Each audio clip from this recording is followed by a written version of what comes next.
Hey, good evening, everybody. Welcome to 20 Sides to Every Story. So, we've got a lot of people out there in the chat. Clint, good to see you. So, we are here and we are playing tonight Descent into Avernus, as we do on Wednesday Oh, nights. thanks for the Um, chance, man. thanks for the cheer, Clint. You gotta give the old man a hard time. I stopped by earlier and he still didn't have my Lost City book. That's not his fault. Um, Ooh, So we were inspiration. playing, yeah. Ooh, Oh, thank you. for inspiration for Lorem. So we are continuing this campaign. We've only got a few sessions left because I'm on the clock. I gotta wrap this one up before we got some new stuff coming on towards the end of August and end of August, early September. We don't know. Generally speaking, we're going to have a couple of new things happening on the channel. Casey's going to be starting up Tyranny of Dragons campaign. And currently, Casey, you're doing a couple of. You want to talk about what you got going on tomorrow night, on Thursdays? Sure. That leads into that? Tomorrow night, Thursday, we're doing a run through of Forge of Fury to build a little bit of backstory and lore for the world that we're going to be doing our Tyranny campaign in. So we know we're starting in the town of Greenest. A couple of weeks back, we did a little bit of a festival carnival where some new characters came in and won a few prizes and a little bit of land. And now we're finding out a way to the south of Greenest in the mountains there's some orc trouble, and we'll see how that shakes out. So this will be the 5 years ago story when we open up in Greenest, and that way we'll have a little bit of stuff we know. We also know that what's going on. So um, good news from the Avernus team here. We've kept a riot from breaking out and wiping off one of the major places that I'm supposed to go in the Tyranny campaign. So at least I still have one of two cities we're supposed to visit. We should try and get the other one back. Yeah. Yeah, we almost caused you a lot of grief as to what you were going to do if that had happened. But maybe players, it's not too late. I think we might be stopping by and seeing Tiamat here for a little bit here at the beginning of our session, so you could make things interesting for Casey yet. So that's happening tomorrow night. I was able to play in the first one, and it was incredibly fun to play in, and always entertaining to watch that crew. So come check that out tomorrow night at 7. Um, and we're going to be having another campaign starting up on Thursday nights. I think probably beginning of September. We're going to be doing Out of the Abyss. My big opportunity to play in the game, and so I'm really excited for that. Corey's going to be running that one. Yeah, starting in September. So looking forward to that. Um, we're 20 sites every story. If you're stopping by and seeing us for the first time, I guess my couple of plugs that I will say at the beginning of the stream here is please follow the channel so you can get notifications when we go live. And you should come and stop by our Discord server so you can come and hang out with us in between streams when we're offline. So check those things out. Um, and there are shirts and things that you can buy. We do have a Stream Elements store that is open now, so you can check that out in the info section of the channel. I don't know. I just got Yes. my stuff. It takes a little bit to get it, but you could get a coffee mug and a sweatshirt and a T-shirt and I don't know all sorts of things. So go I check was that going to out. ask, has anyone got the new sweatshirts in? How do they compare? Because the old ones were like super soft in here. I have not. I So didn't buy cute. the sweatshirt. Did you get one? No, I'm just saying the old ones are really silky and nice. Yeah, so Yeah, So yeah. we're setting a high bar here. we So are, Yeah, we I don't are. know. I don't know what brand of sweatshirt they use because I haven't gotten one of those yet. It's not sweatshirt weather yet. I'm sure that I will dip in and get one probably come this fall. I'll try out the new one. But the t-shirts were good. Oh, Cliff says bought some, but have not gotten them yet. Okay. Well, keep you'll us have to come posted. back and let us know. Yeah. Um, So, let us get into the action here tonight. If you've been following this campaign, you know that we took a little bit of a detour, as was referenced in, and went back to Baldur's Gate. Um, we don't need to really recap all of what happened there, but the long and short of it is the heroes here successfully accomplished what they had gone there to do, and that was they were basically there in the service of Tiamat, who had bid them to go and secure her treasure. And if they helped with that and got that into the hands of her faithful, she would reveal what they wanted to know, which is where the sword of Zariel is. And so our session here is returning back to Avernus. You have spent some time in Baldur's Gate. You know, you're probably not leaving right after your battle with the Pit Fiend, but you've maybe taken some time to say some goodbyes to family or friends. If there was any shopping, as purchasing and buying things back in Avernus, they use a different currency there. So if you needed to buy anything before you left Baldur's Gate, you certainly could had time to do that. So once you were prepared and you were ready to go back, the wizard that you had been working with, Rathmodar, the one that helped you with figuring out the way to reseal Gargoth into the shield, is the one that is sending you back, but by means of a plane shift spell back to Avernus. And so that is where we're going to pick up. Before I go any further into what you see when you come back, this is probably a good time for our characters to do a little introduction. Why don't you give us, players, your character's class, race, and share with us your favorite memory of another character while you were in Baldur's Gate. And let's start. I always pick on Evangeline first, so let's start lower down the ladder here. We'll start with Casey first and Aplos. So hello, I'm Casey. I am playing Aplos. He is an elven paladin, and it's definitely not my favorite memory, but it is probably the standout one, and that was Bryn calling Aplos out under the urgings of a demon's dominate person spell, pointing out the childishness and pomposity of Aplos, calling his 4 apple trees an orchard and going on about nobility in the midst of this revolution that was spawned. And it was it was a it was a gut punch for Aplos. So not favorite, but definitely most memorable. Awesome. Thank you for sharing that. Next up, we have Bryn. Hi, I'm Ethan, and I play Bryn Hursley. She is a halfling warlock, Pact of the Fiend.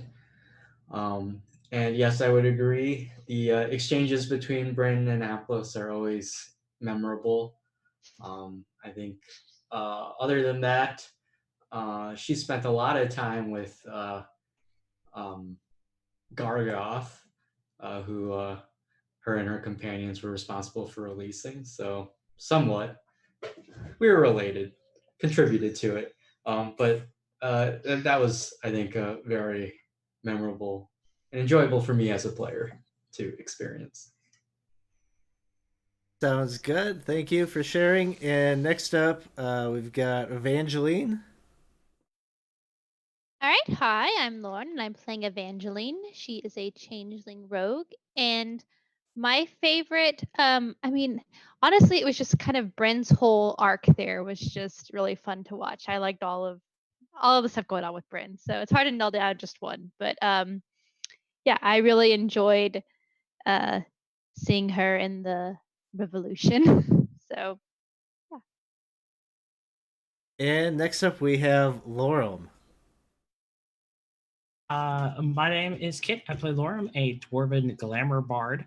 Um, I would have to say one of my favorite moments from our little stint in Baldur's Gate here uh, would definitely have to be.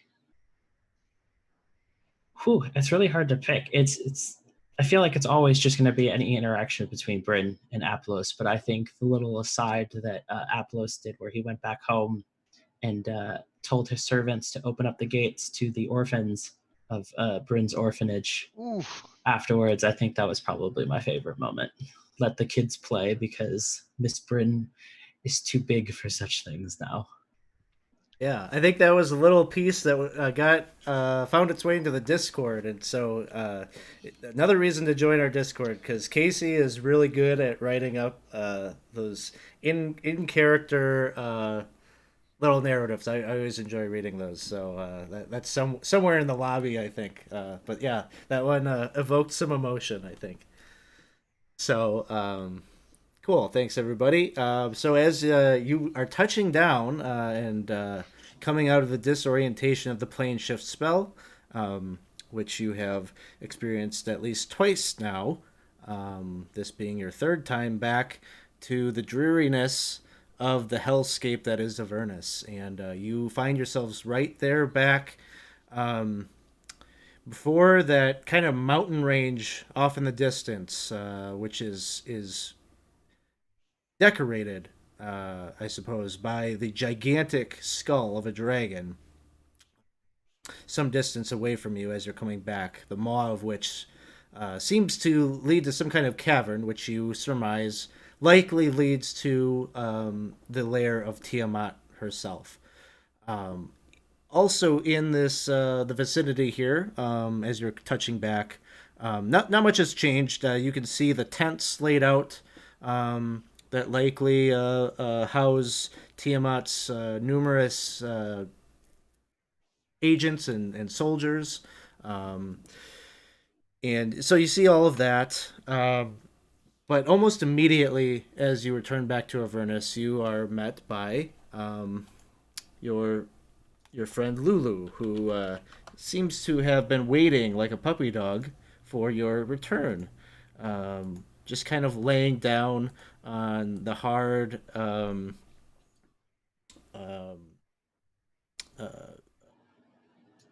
desolate stonework that makes up the floor of Avernus, and she kind of lifts her head up, and her little wings flitter, and she starts to hover, and she comes and with that that frantic hype energy of hers is kind of looking at each of you, and with her kind of hummingbird like flight is shifting back and forth. She's not sure who she wants to catch up with first. And she's like, oh, you're back. Oh, Mr. Lorem, how was your trip? Did you see a lot of people? Did you get to have some of your meat and Evangeline? Oh, did you get to catch up with some friends? And oh, Aplos, how are the trees? Bryn, oh, Miss Bryn, how are you? Oh, and she's just scatterbrained as you arrive.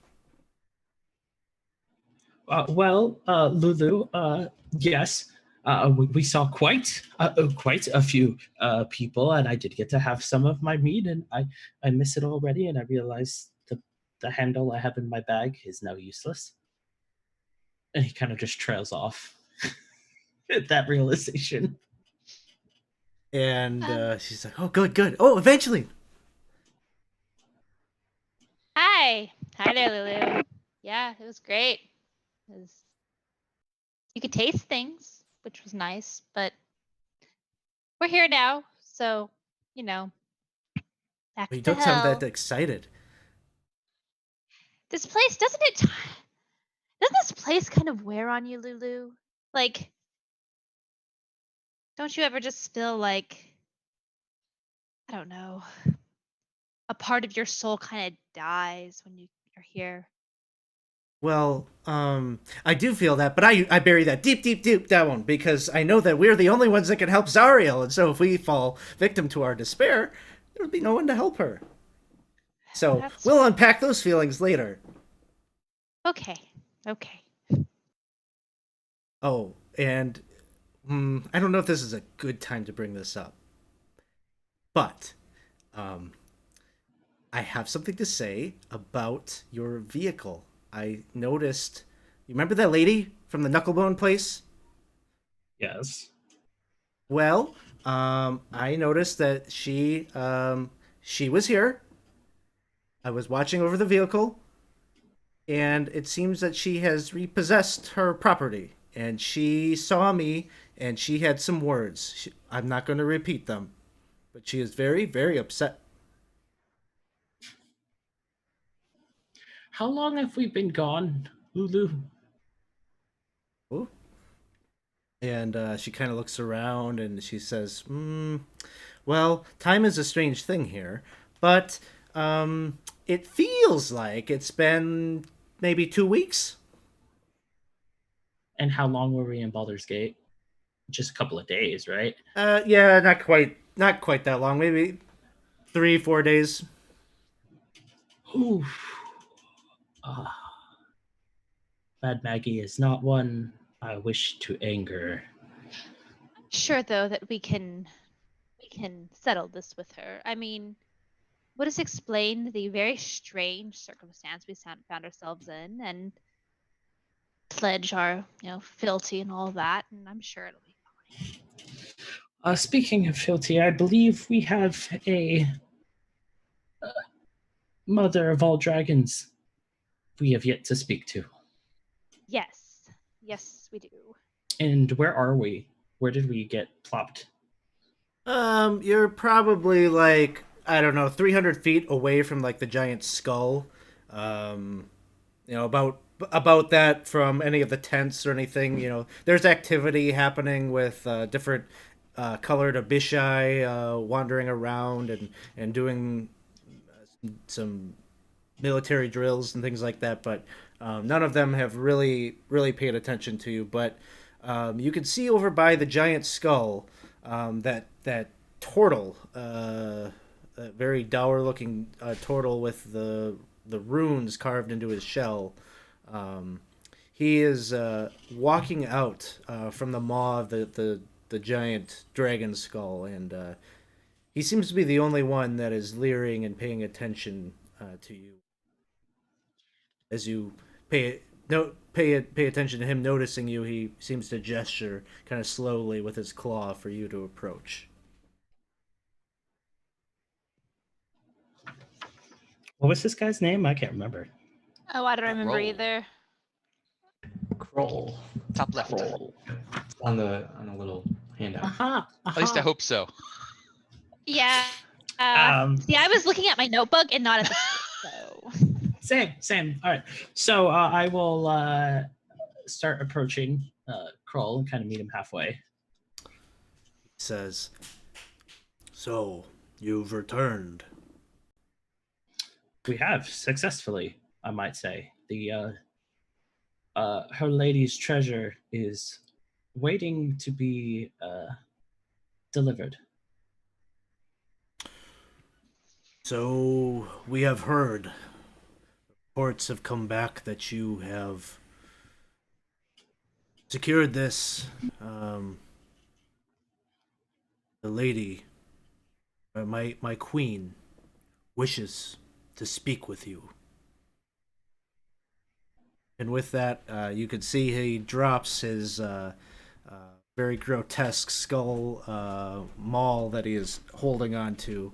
And his body, just like I think you experienced with Archon the Cruel the last time you were here, his whole body just kind of lifts up on the air, almost like a marionette without strings. And he's just kind of hovering there. His eyes turn kind of this inky black for a moment. And his head is kind of seizuring a bit. Until you can see, suddenly his eyes kind of turn this prismatic color, and his mouth opens, and you hear these 5 voices echo forth. "Oh, what should we do with these 4? We made them a promise. And they fulfilled their end of the bargain. Sword of Zariel, you wish to know its location." Yes, Your Highness. "You've done well, and you have proven yourself in my eyes. You are truly powerful. You flatter This us. knowledge that you seek, it is yours. I will have Archon go with you and take you to the location if you wish. Or I can simply share it with you. I believe you have in your possession a map. We do. And we would be honored to have your highest, your representative join us. Very good. He will fulfill our end of the bargain. But this doesn't have to be the end of our relationship. You've proven yourself to be more than capable. Should you bend the knee to me, you could be my champions. Have what I give only the highest of my champions, gifts beyond your imagination. But there is still much that I have need of, especially for those who seem to be enemies of Zariel. So I can't speak for the rest of the crew. Obviously, we have a mission that we are focused on at this moment, but I'm willing to listen to any proposals that you have. Well, your power. I believe your power is enough to threaten Zariel's ambition in Avernus. And clearly you seek her celestial blade. With it in hand, wouldn't it be a poetic way to end her treacherous reign in Avernus? Should you find it, perhaps you could bring it to me, and together we can break the chains of El Terrell. And with this, you hear Lulu say, she's like kind of looking at you all with like this expectant, somebody's going to reject this. And she just like suddenly is like getting all flustered and shaking her head. And she said, "No, no, no, no, no. They aren't here to hurt Zariel. They're going to use it to help her remember who she really is." Yes, Lulu. No, we only want the best for El Terrell and for Zariel to remember herself. That's accurate. You'll have to pardon the little one, Your Highness. Always an optimist. The setting hasn't quite gotten to her yet. It's a very interesting proposal, one that merits a night's sleep to think over. Such an oath carries weight with it and should not be taken lightly. But it is an honor to receive such an offer, and we will deeply consider it. From Kroll's voice, Tiamat's voice continues to parlay with you, and she says, "You can take all the time that you need. The knowledge of where the sword is yours, whether you accept my offer or not. I am not offended by your little friend and her devotion to her former friend. But while her loyalties lie with Zariel, what you have to truly ask yourself is it Zariel that you're here to save, or is it El Terrell? I can help you with the latter."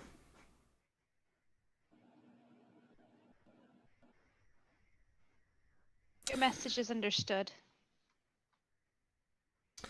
So be it. Now go, be gone. When you are ready, you may seek Archon. He is here in the camp.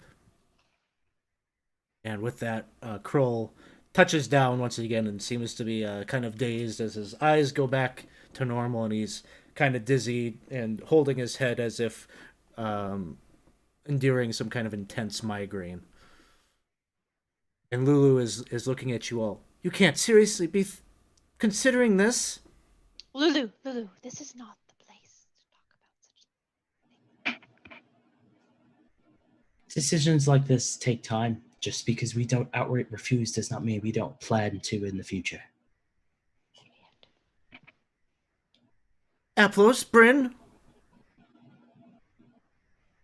Oh, well, any has been digging in his pack like this whole time, and he finally produces the little tchotchke that he had gotten for Tiamat, and he's like, I just got out the one for Kroll, and then we had her divinity, and then I just and then he offers them both to Kroll. If you could see that this is passed along.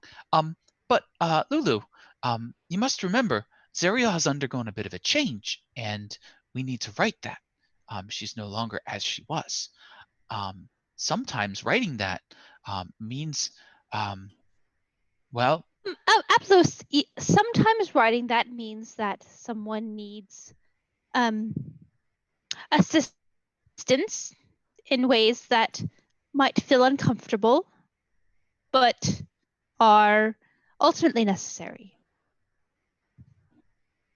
well, yes, I suppose you could say it that way. Yes. Yes. Lulu's just like, I don't get it.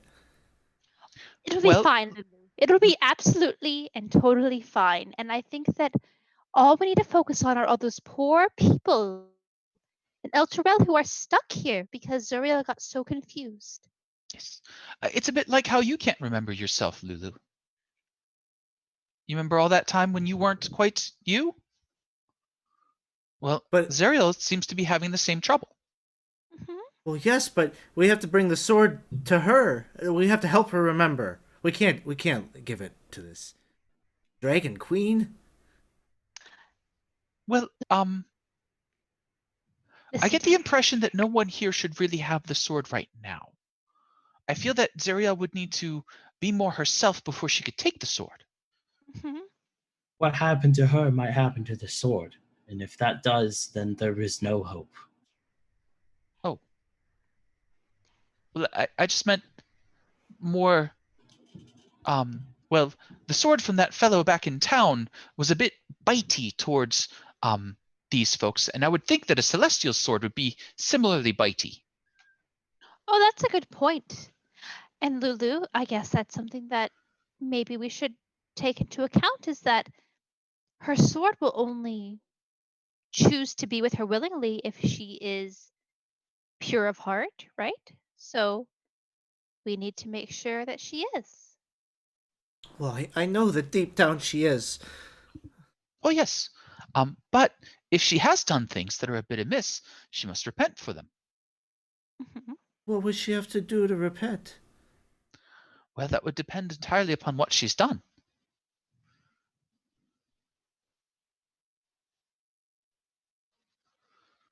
So it seems that she's done some rather bad things, so she might have to work for quite some time before she's ready. What if she did all these bad things for really good reasons? Well, that's how El Terrell ended up here. Yes. Right. I believe there's a saying about that. Something about the path here being paved with that exact thing. Mhm. Well, what about Miss Bryn here? Miss Bryn sold her soul to a not that powerful devil in order to save you all. Thanks for reminding everyone, Lulu. Yes, and we've been working rather hard to undo that trouble. So if you think of all the trouble that that's caused and everything that we've had to do to even just start on the path towards redeeming that, and then we compare that to what, say, Zariel has done, and then what she would have to do, it might be some time before she earns her sword back. But if she can remember and start on that path, that would be wonderful. Yes, and I think really, Lulu, there's a concept that, if you do evil so that good things come from it, the evil tends to take over, right? So we need to remind her of that, and hopefully we will be successful and Oh, she'll yes. remember and we can get things back to where they are. But you just have Yes. to be prepared as a friend, as a person, that sometimes people get too far gone. So can your heart take if she's too far gone? She's not too far gone. I know that she's still down. She just needs to be reminded. Maybe if we do really good things, like save the people of El Terrell. Maybe if we do really good things, we can help her remember. Oh, yes. And I think she could actually help with that. Oh, okay.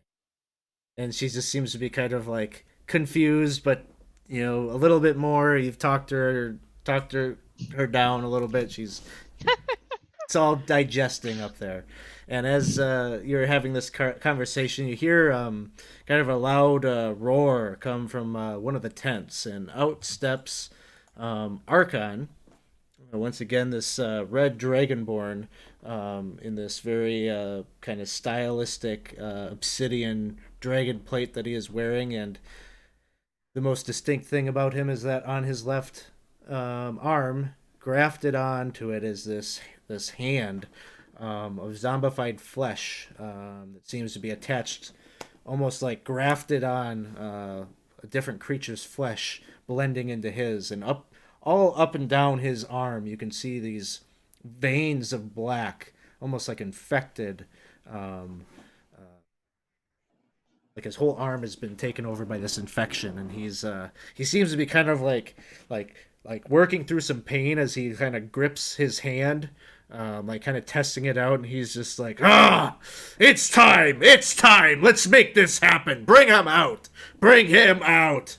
And you can see from another tent, like 12 Abishai, all kind of congregated around your friend Smiler, who is all tied up. He's got, well, you can't see his face, but you just know from the obnoxious voice underneath the hood that it is him. And he's got his hands kind of bound behind his back, and he's protesting as they're dragging him out into this kind of common area, somewhat nearby where you all are at.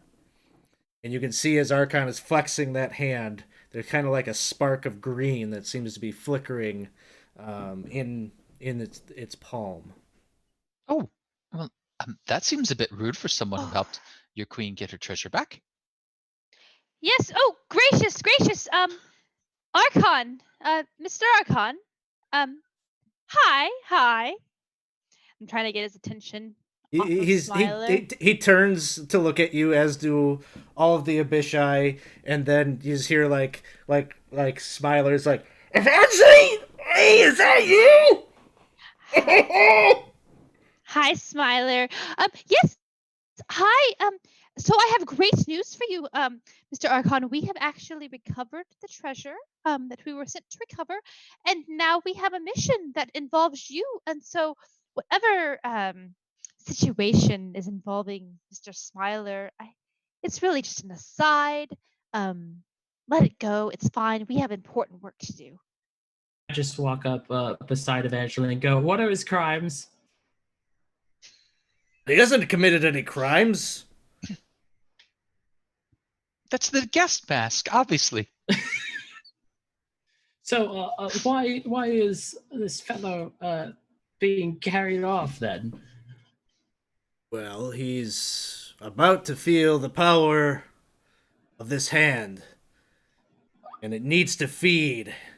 And it just so happens that he has Fey blood. Oh, okay. So the thing is, I totally and utterly recognize your need to feed with your hand. But Mr. Smiler is actually a very important part of our mission. And so if you feed on him, we might not be able to accomplish what we need to accomplish. I don't care about what you're trying to accomplish. What I care about is me living. If I don't snuff his life out with this, then this infection will continue to spread. It doesn't look good. I've already waited far too long. But we actually need you. You have been kind of pledged to us to help us on our journey. It's fine. It'll take but a moment. But Smiler, he also is necessary for our mission. Him? He has certain talents that... Really?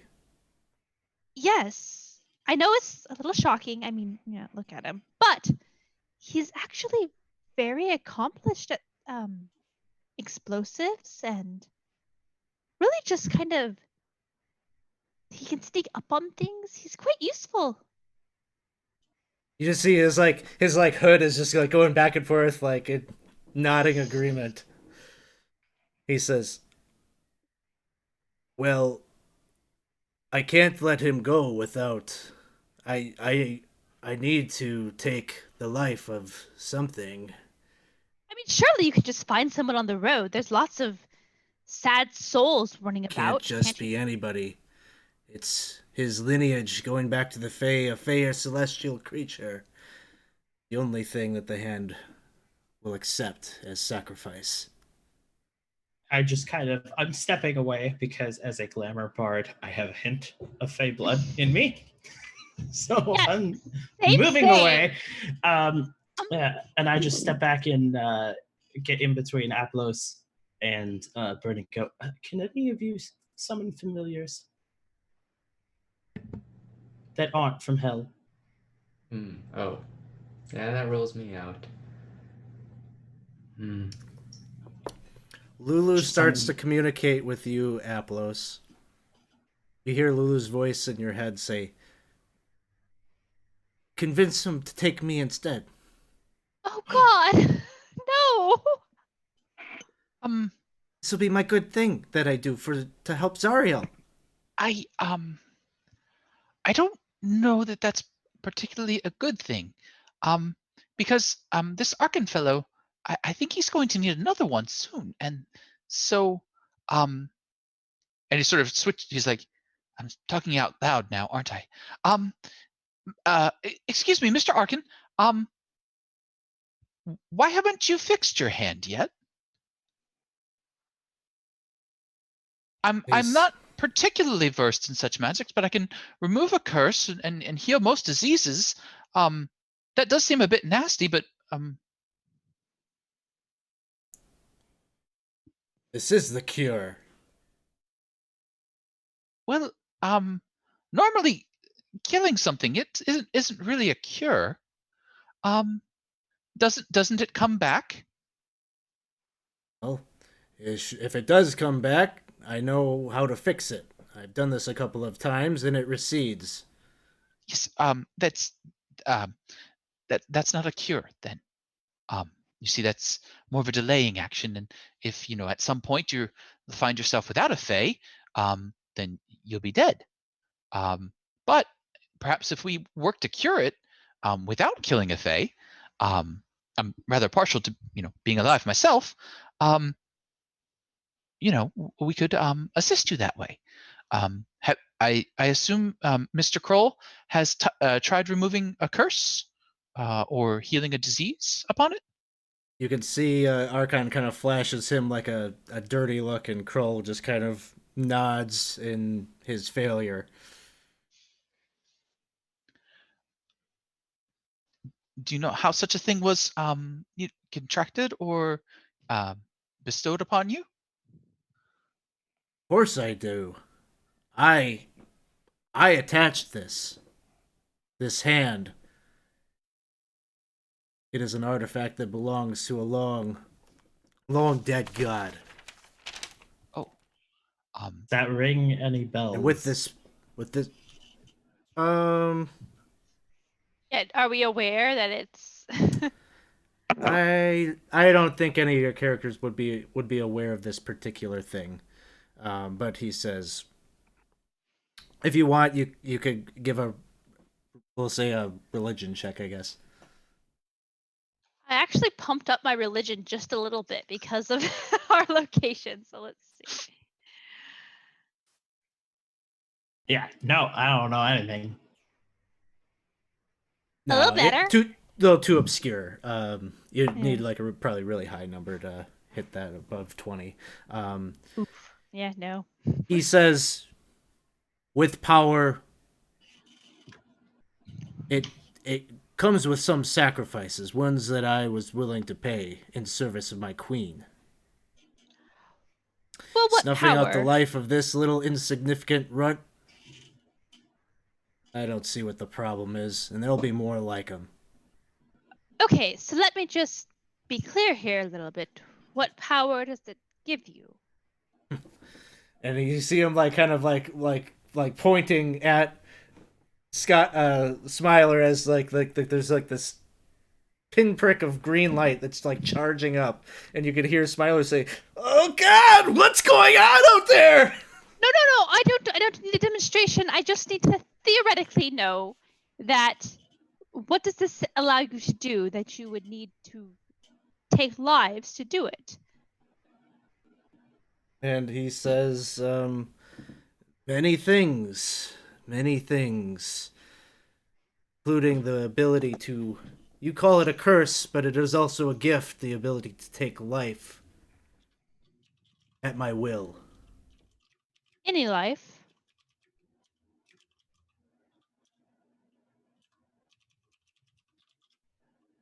Any life. I'm any life.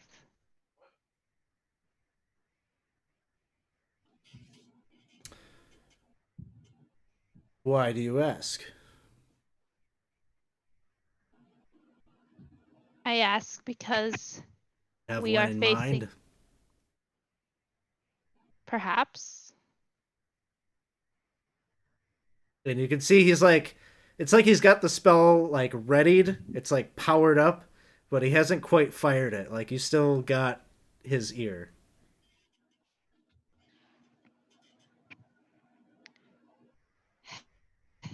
Let me tell you this. And I'm gonna try to like communicate to him without Lulu hearing all of this. So I'm gonna I'll muff Lulu. kind of like, oh, Lulu, see over here. We are facing a very particular challenge. I think you're aware of our ultimate goal. I understand that you're all here to save that city that's over the river. Okay. So, what I'm asking you, and I'm being very explicit in asking you this, when you say any life, do you mean a particular life that is tied to that city? He's kind of like trying to get at what you're like insinuating, but he says, "Any life that my queen bids me to take." All right. And so I understand your situation a little better. You require what exactly? Exactly now. To The life of power a up this creature with ability? fey blood or a celestial. So it's a life for a life, then.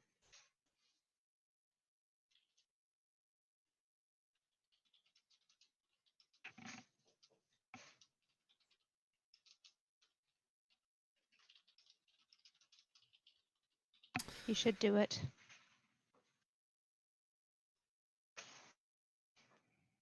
But when we're out of sight.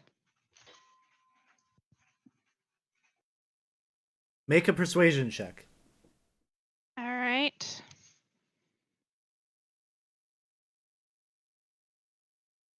Damn it. I give inspiration. Hey. D10. D10. Okay. Let's see.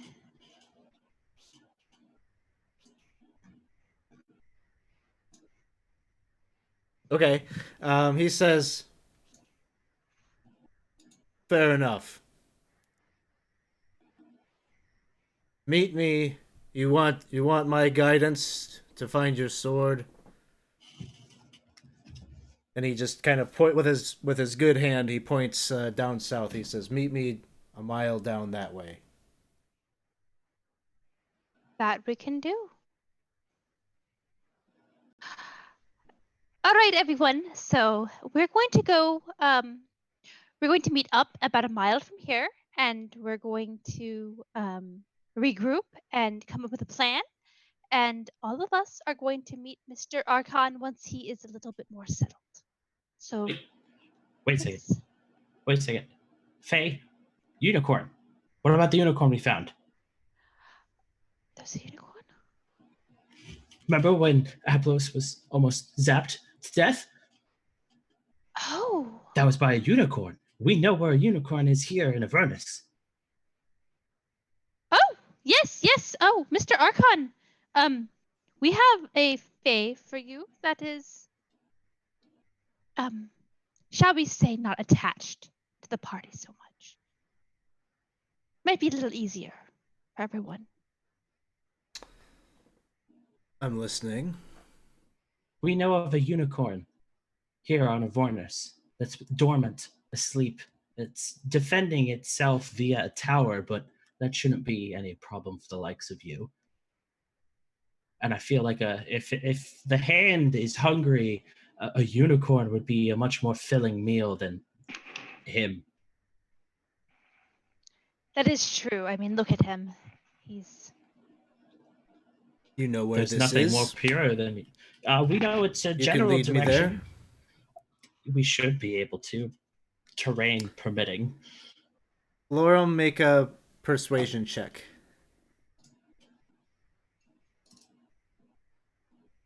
He says, 32. Hey! He's all about that Unicorn. unicorn. And he has like kind of this sinister grin on his face, and he says, yes, that could be just enough, perhaps, to satisfy the hand once and for all. There's no creature purer than a unicorn. And he looks over at the Bishai and he says, all right, this one lives, at least for a little bit longer. And he seems to gesture for them to take him back to the tower. And he says, Mr. Laurel, what about my soul coins? What about my soul coins? I believe we can settle the life debt later. We'll He come back starts- for you, dear. That's what. And he just gets. You see him being dragged off into the background, back to the tower. And Archon, he does this like whistle on the wind, and you can see that Minotaur that Smiler got into this trouble in the first place by smiling at. He pops out and seems to be that Archon and him are going to be the two accompanying you. And he says, all right, well, why don't you show me where this unicorn is? We can get this grisly business taken care of, and then it will lead you to where the sword is. Oh, but do we need some sort of transportation, Mr. Laurel? Fortunately, our ride was repossessed. It's quite shameful. Archon says, no matter. We will walk. There is none in Avernus who would dare oppose agents of the Dragon Queen. Quite a long walk, though. Do you not have any vehicles? We have no need for vehicles. We shall walk. All right, then. I suppose we will walk. Nice constitutional. So you begin to set out, and so you've got these two Archon and his Minotaur ally escorting you across the landscape, and you've got your map. Other than navigating to the location where you last saw the Zapper, is there anything else you would like to do along the way? About 10 minutes in, Stevia goes whoop whoop and is now a warhorse. And Miss Evangeline, if you do wish to ride. Oh, you're so kind, Aplos. Thank you, dear. And I'll get on Stevia. So, we need somebody to make me a roll. Oh, Lorem had correct. always been the navigator, but that was back when you were driving the vehicle, so I don't know who wants to do this, but we need a roll. This is a location that you've been to before, so it is a little bit easier to find.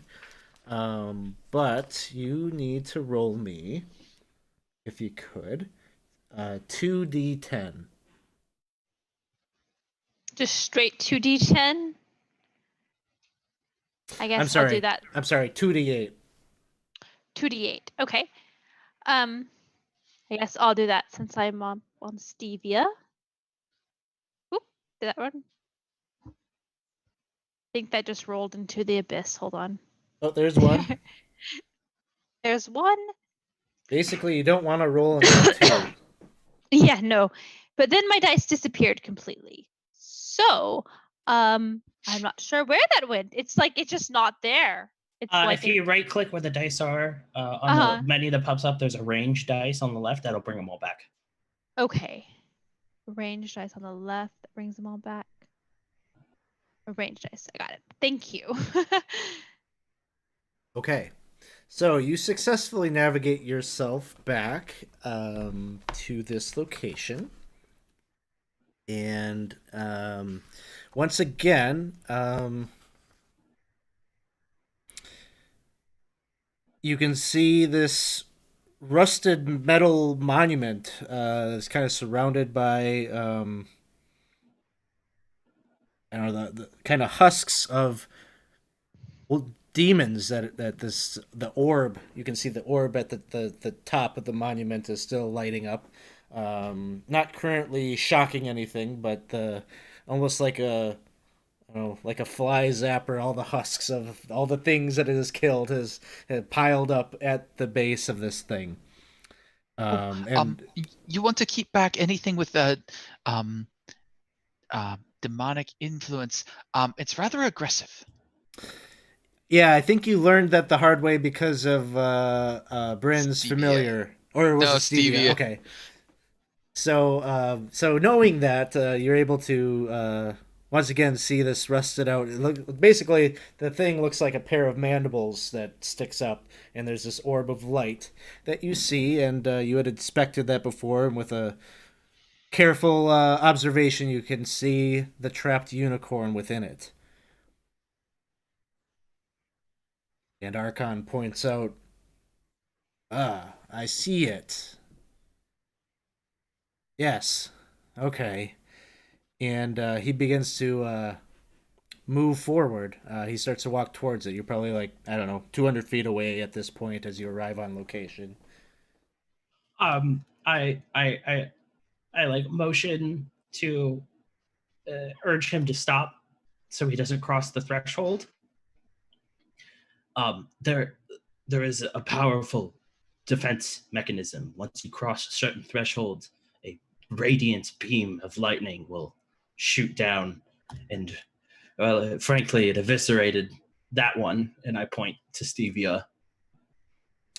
He says, "Oh, well, thank you for the heads up." He stops at about 100 feet away. And he's just looking up at the unicorn, and he seems to be kind of just observing. He's checking it out now that you've said that there's some danger. And he kind of points to his minotaur. You check it out. And the minotaur, with very little hesitation, following orders, moves ahead to start kind of checking out the field to play. And Lulu is just kind of like, telepathically messaging all of you, and she's saying, I thought that like doing, isn't this evil? I thought we just had a conversation about doing evil things was bad, and then we have to redeem ourselves. I'm still help. It's always good to ask forgiveness. Oh, sweet Lulu. So here's the thing. We are doing the thing that will make our friend here powerful enough to have a chance to convince Zariel that she needs to come back on the side of righteousness. I fear that just we might not be enough. So if she sees another very, very powerful being urging her to let go of El Turel, then she will be more likely to really understand that. Her brow is all crunched up, and she's like, "But I thought doing bad things for good reasons was still bad." Okay, well, if you say it's okay, I guess it's okay. Yeah, it's okay in this instance, but yes, we are righteous. All of us here together are very righteous. So you can trust that we will do things in the cause of righteousness.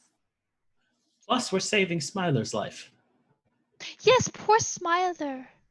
You like Smiler, don't you? I could take him or leave him. Well, you think that he's a person who's deserving of life and not to be turned into some sort of hand goblin? Yeah, okay, you have a point there.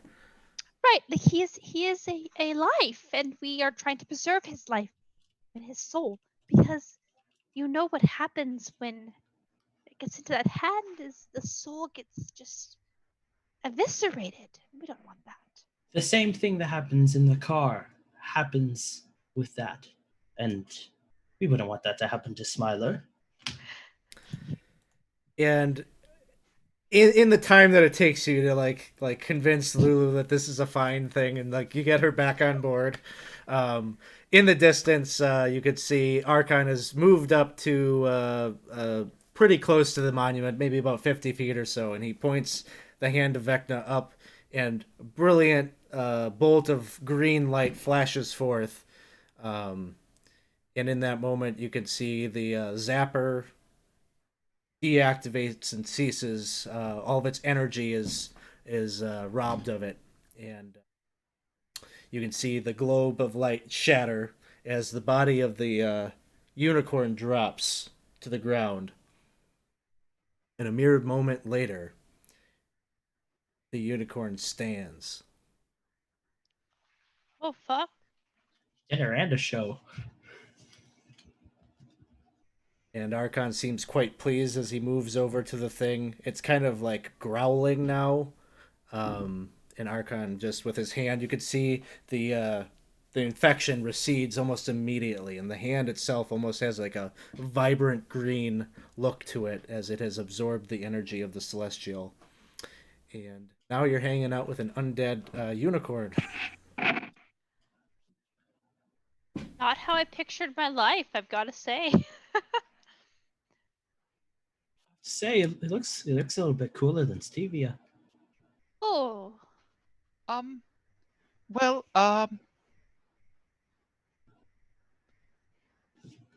give me a little time. I'm practicing. Soon I think I'll be able to make stevia fly if my handbook is appropriate.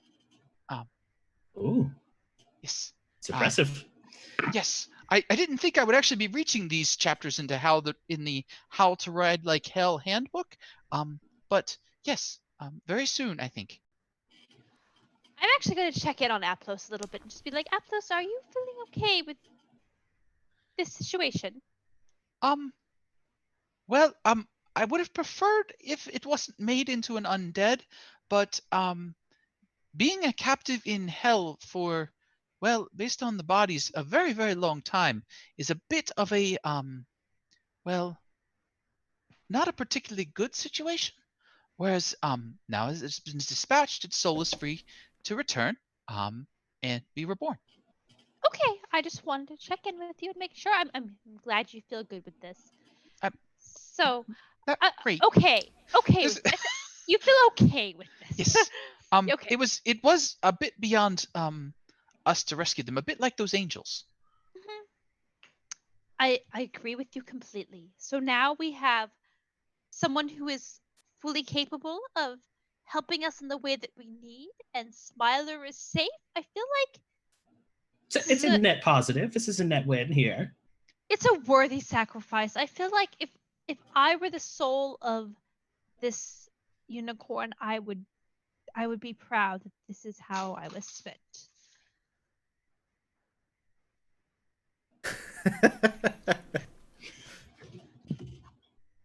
I Such a suppose. positive spin on it. Yeah. Things are great. Sometimes to move ahead in the industry, you got to make a couple of bad deals.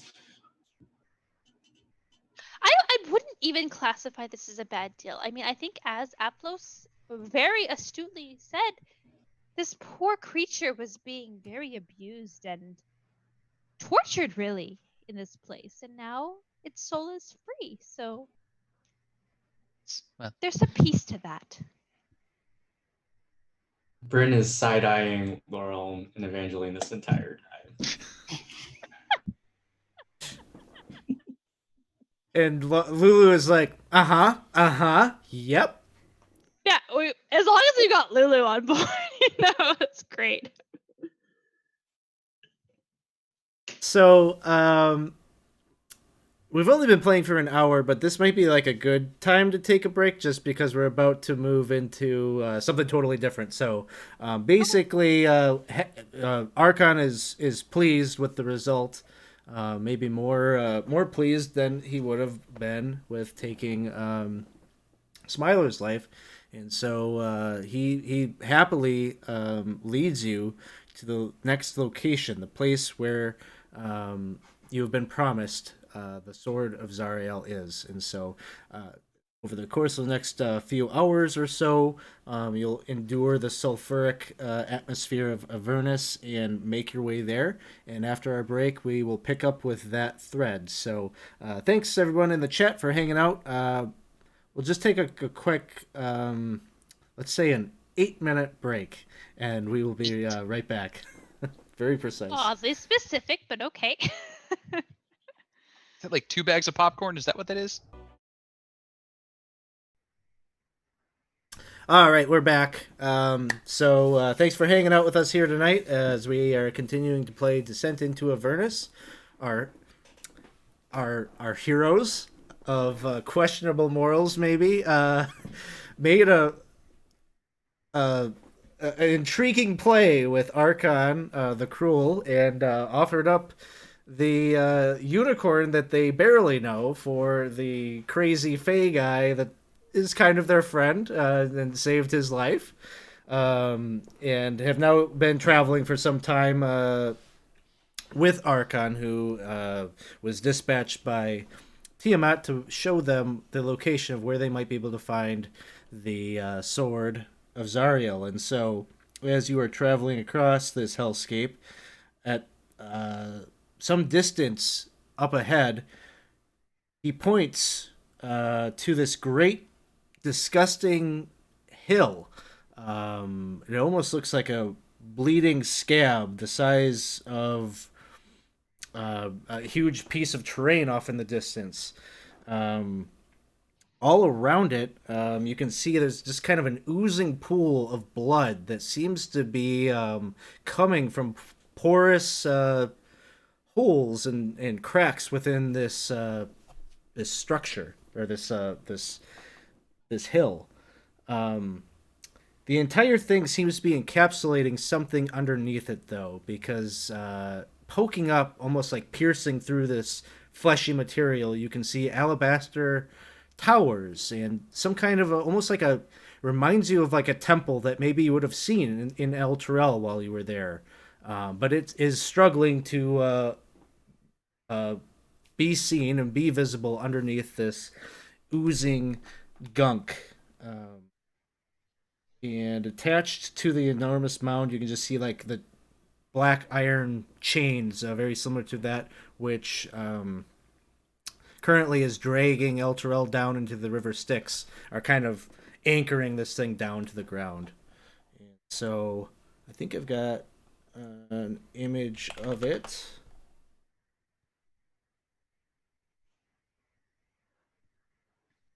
But that is what you see. I'll work on finding the image for you. This place is very odd. And that's saying something, for hell. Yes. I noticed the chains always seem to be pulling things down that really ought not be here. I don't quite understand why, though. Well, maybe without them, they just float up into the other planes. Well, I suppose, but why would they want them here if they have to force them to be here in such a fashion? You say that as if their entire economy isn't based off of that.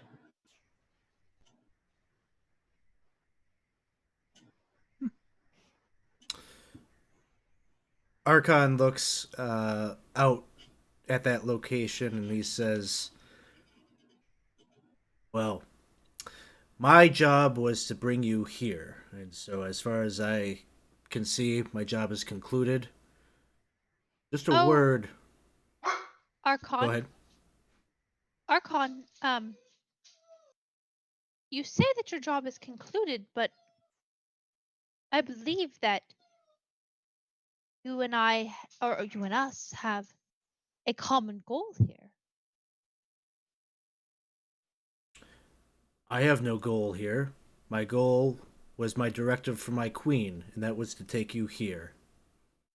But your queen has a common goal with us. My Does she not? queen wants you to prove that you are worthy to take this to the next level. You bring her back the sword, you will have proven that. So I'm understanding that once we retrieve the sword, then your queen will be willing to assist if necessary. And you will be willing to assist us, I guess, as necessary. I will not speak for my queen, but she has transmitted her orders to me, and mine were to come here and show you where you might find this thing that has eluded so many before. If you can acquire it, despite, and he looks over at the scab, despite the fact that Zariel clearly wants no one to find it or ever look upon it again, that will be a truly impressive feat, and I am sure that my queen will reward you handsomely. Well, only one way to find out. And with that, he takes his leave of you. And Just a moment. I did actually, I did pick something up for you while we were, back, and he hands over a little packet of, green cloth, and inside is a bit of leather. I spoke to a tailor and actually, got some rather good instructions. I believe if you give this to your tailor, they should be able to do something about a cloak that won't tear due to the, spikes. he looks at it and looks at you and just kind of gives you like the head nod of like of appreciation. Oh, Yes. Solid. Yes.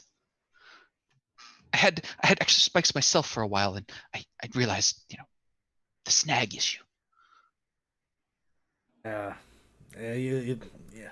We could talk about the Tiamat style. We got a style guide, but if you bring back the sword, and we'll talk about that and get you up to the whole aesthetic of inspiring fear and terror and such.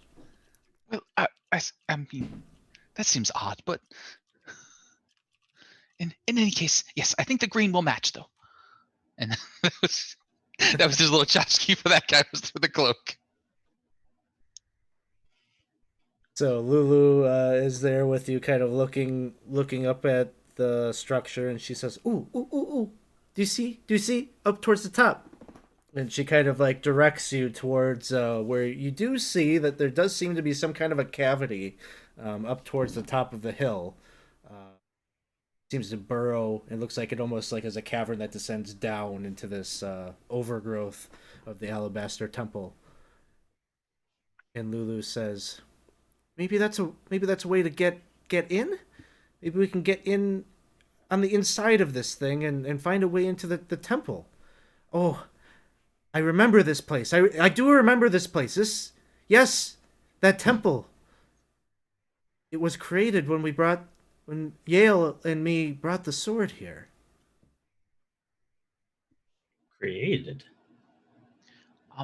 Yes, I think we saw that in a bit of a vision. I think Yale dropped the sword, and then the temple sprung up about it. Oh, well, yes, I do remember that. We were being chased by, oh, this terrible hyena demon, Inagahu. Have you heard of him? No. He made the nulls. Yes, yes. Oh, he was so adamant. He was after us. He wanted the sword, but we had to protect it. That's when we hid the sword here. The temple kept him out. Um, Do you remember Miss anything about the oozing? um, That wasn't here before. Aplos sort of like edges over to Evangeline. Miss Evangeline, you may wish to stay a few feet away from Stevia.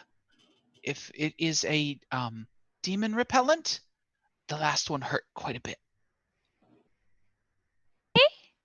I will take that under advisement. And I'm going to jump off as gracefully as possible and take a few steps back. And Aplos will kind of like walk like 10 feet away from Stevia. um, so, do you think we climb the chains or across the ground? I don't like the look of blood. So Right. we And- have the ability to fly, don't we? At least some of us. Yes, still a little ways from that. But Britain can make people fly. Okay. Yes. If that's the way we'd like to go, I can take. Let's see here. I can take up to 3 of us, which isn't everyone, but Oh, and Miss Lulu, you don't remember how to get big yet. And as she is thinking, she's thinking in. Like try pinching your nose and sneezing. And she does that, and she gets mammoth-sized. She goes, Apple's like screams and takes a step back, like I thought it was a joke. It wasn't a joke. I can't believe Whoa. that worked.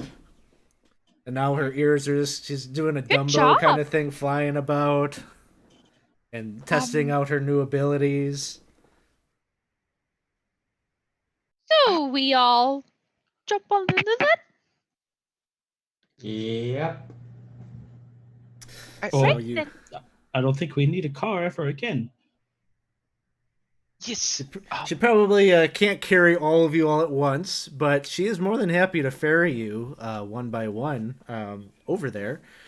And so she does so. And I'm popping up on the screen here the map where you'll be starting. And as I was explaining to the players here just a moment ago, this particular map is a little bit wonky. It is not a top-down map. It is a side view of this, the wraparound, I guess, of the Scab. And so if you, once you get in here and into the tunnels, if you get all the way to the right-hand side of the map, you will then appear on a tunnel on the left-hand side of the map. So think about it like you're in that Super Mario 3 game with the turtles and the POW. You go off the side of the screen, you show up on the other side. It's like a side scroller kind It's of. a side scroller, yes. So this will be a little bit difficult. Sorry, it's called the Scab.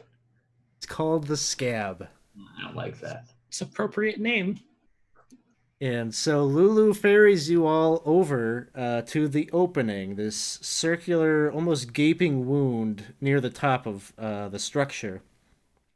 It, what is it? It looks like it's about maybe 15 feet or so in circumference, and it looks like an old sore essentially this fleshy tissue that oozes and bleeds. And as you are touching down on the floor, you can kind of hear it squish, and got this kind of disgusting residue that's building up on your boots. Not a fan, gotta say. So as you're descending down, if you can kind of see what I'm doing here, you would actually be, probably using some ropes and such to like lower yourself down. These are kind of a steep spelunking, almost like tunnels that you're coming into. It's totally dark in here. I am using prestidigitation liberally. Anytime the gunk gets a bit too much, I'm just making it go away. If you're doing that, though, just beware that you're making sound in your, spell casting while you do so. No, oh, I forgot. It's not just a. Never mind. I'm filthy then. Do we all have dark vision? No, only I some don't- of us do. Yeah, I don't think I have dark vision. Let me see real quick. I do not.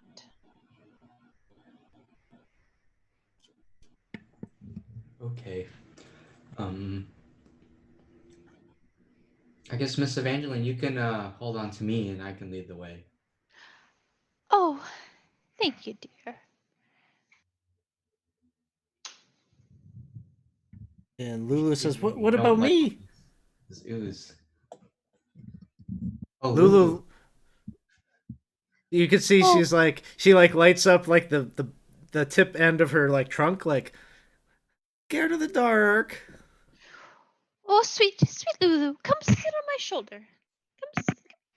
Oh, and you can see this big elephant comes flying over, and it's like hovering like right above you. Oh, you can be little if you want. Oh.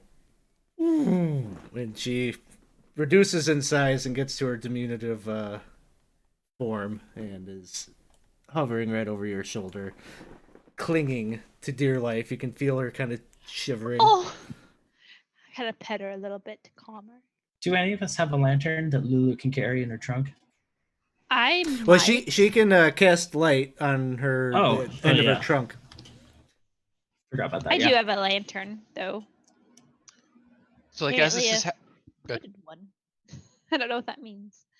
as this is happening, Aplos has deployed his, adventurers kit, and he's broken out his pittons and his rope and his block and tackle. So now he's got set up so that he's got the rope going from the pitton to the block and tackle back to the pitton, so that he can lower himself down with only half the effort, and twice the amount of rope moving.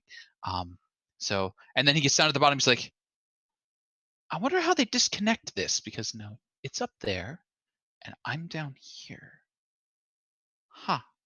And then he'll raise it back up so the other one's going to come down. And that works for like the first time. And then after that, he's just left to a rope, getting bloody and nasty. Gross. Yes. I don't much like this. It's rather And he's got his 10-foot pole out and he's tapping. I can't tell. Everything bleeds when I tap it. I don't. There's almost like a wheezing or a groaning that you hear from like far off in the passage. I'm fairly certain my mother told me never ever to do this. Quite uncomfortable. Yes, Yeah, I agree. And as you are moving forward with some care, you can see up ahead where a piece of the actual structure of the Alabaster Temple is actually relatively unobstructed, and there's a stained glass window that is revealed. The panes of it are kind of an opaque blue and yellow that depict the contemplative face of a beautiful angel. Now, I know we've done some questionable things, but can we all agree that we're not going to break this window? Agreed. Wait, don't we need to be in there? Surely we can find a way that doesn't involve breaking that. I mean, we're in the middle of a bleeding mound of flesh. No one is here to appreciate this beautiful piece of art. I think we can use it to get inside. Well, we're here. So is this like two big windows that might swing open, or is this like, they're leaded, they're just like little panes that big you'd have to smash? This is a decorative window. It wasn't meant to be a functional kind of thing, the type of thing you'd see in a church. Aplos, I need you to understand there is a greater good. We are doing the greater good. So this is very This is sad. the destruction of property. Yes, but I feel like it's maybe already been destroyed. It's inside some sort of being or something. I don't know. But dear, and he's sort of like leaning. Oh gosh. Yeah, there's no other safe way to do this. He kind of gets down on his belly and just like leans over so he can see down and kind of around. Sure. You can see that there's clearly like two passageways down there that kind of slink off and slide into darkness. If you want, go ahead and give me a perception check while you're doing that. I can do perception. 17. hey. You feel like you can hear like buzzing, like the buzzing sound of like insectoids that would be like on a swamp or something. It's kind of this persistent rhythm of flapping wings. Oh, I hear buzzing. There might be more of those wasp things. It's all the more reason for us to be inside. Well, yes, I suppose, but wouldn't breaking glass summon them? Possibly.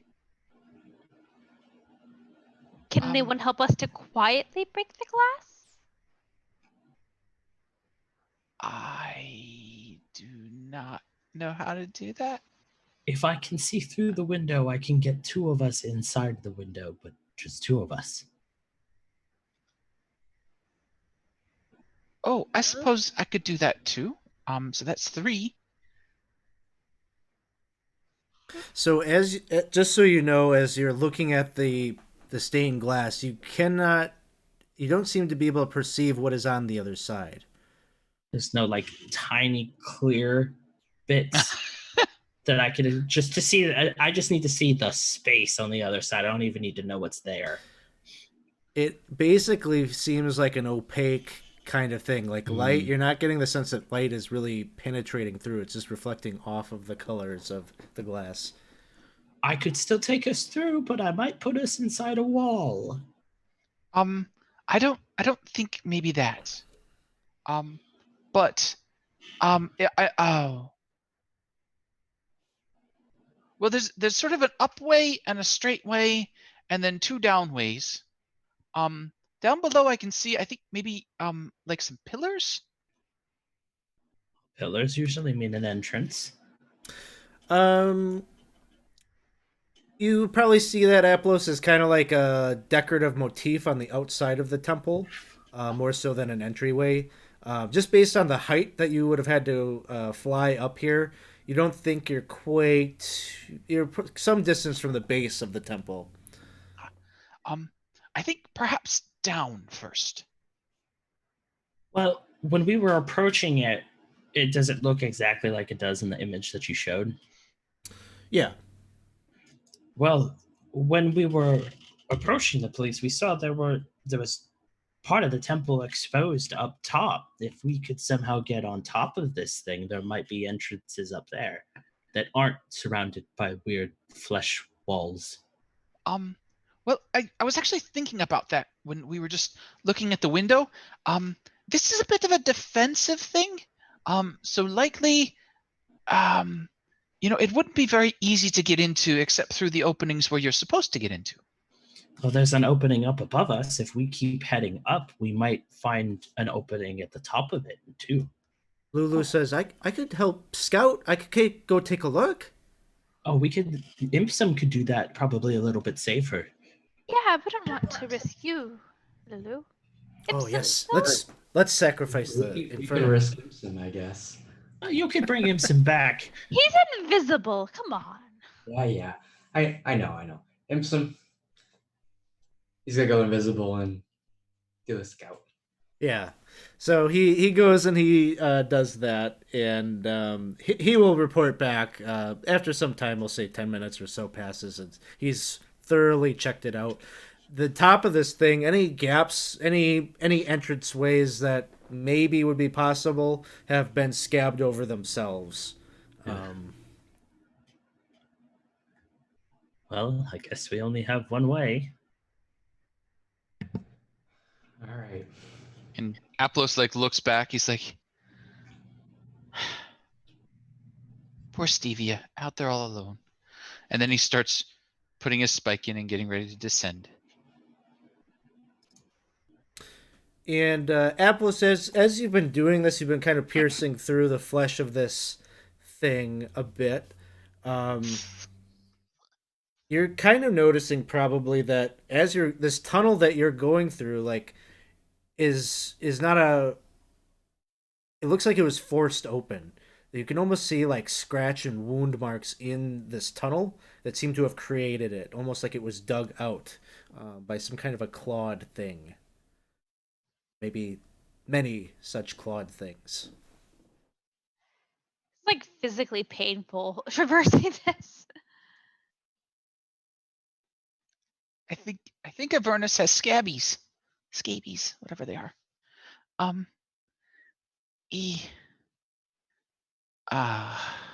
Yes.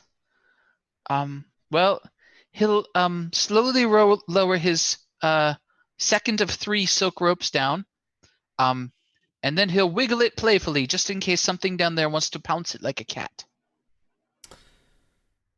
No such feline curiosity is attracted to your string there.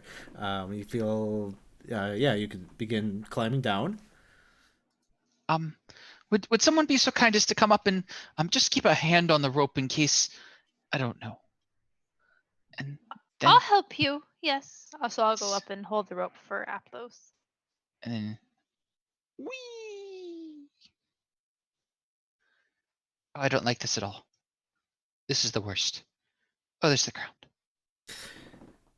Sound of the buzzing gets more prominent down this way.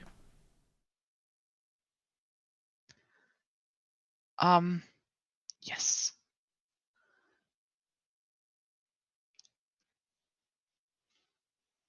He's like pantomiming, like, I am a bumblebee. I hear noise that way. And then he's like, oh wait, Lulu can hear my thoughts. And then he explains to Lulu so Lulu can explain to others. Sure. We can run with that assumption that Lulu will be your silent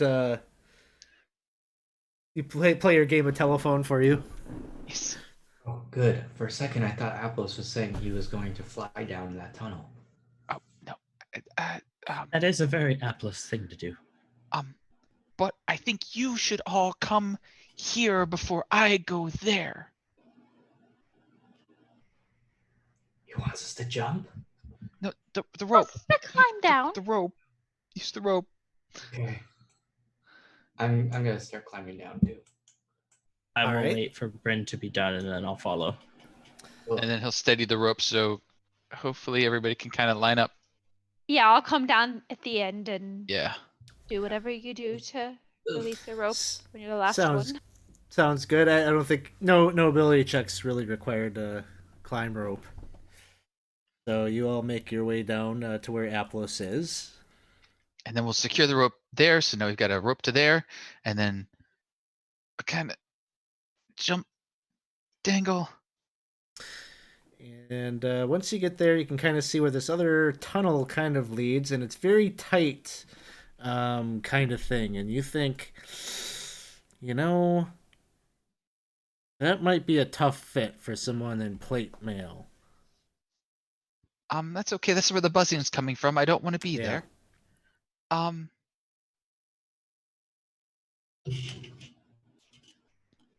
Yes. Um. I don't know where to go right now. I don't want to go that way. Let's go the other way then. Yes. By the way, my handbook says that I should be immune to being frightened. This handbook lies. Yes, they do that, dear. It's inappropriate. And he'll secure the rope again, and then he'll kind of give a little scouty down this way while everybody else gets a chance to catch up. Sounds good. So you want to go and scout out basically this chamber in here? Yes. Okay. So kind of once everybody has a chance to not be split across two levels. Yeah, everyone go ahead. I'm gonna move myself, but still stay a little bit back. Okay. So this is one of those scenarios where we're gonna end up on the other side now. Wrapping the map. Wrapping the map. You found it. So it seems like this opens up into kind of like a bigger cavity within the scab, but then narrows itself into a passageway that continues forward. Singular route forward. I heard the buzzing noise. I think maybe they're the bugs that make these chambers, but I don't know that we would want to find them. And it looked a little tight. I don't think I want to be anywhere near the thing that makes this chamber. Wait, Alex, do you mean that if we keep going like left on this map, we'll wrap around to the other side? Yeah. So I'm gonna take Aplos, your token, and put you where kind of if you went through that bigger chamber, you would see this tunnel over on the right hand side of the map where I put Aplos.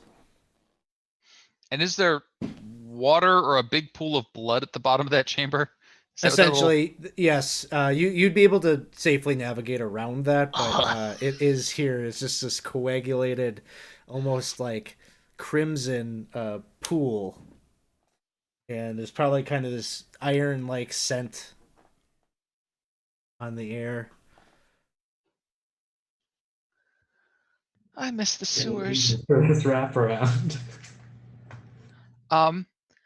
And then he'll like call back across the blood pool. It goes on a bit this way, so we should probably keep on.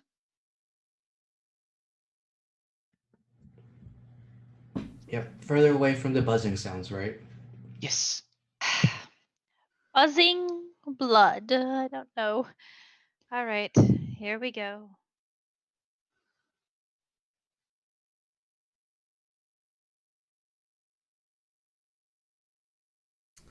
So you continue forward, and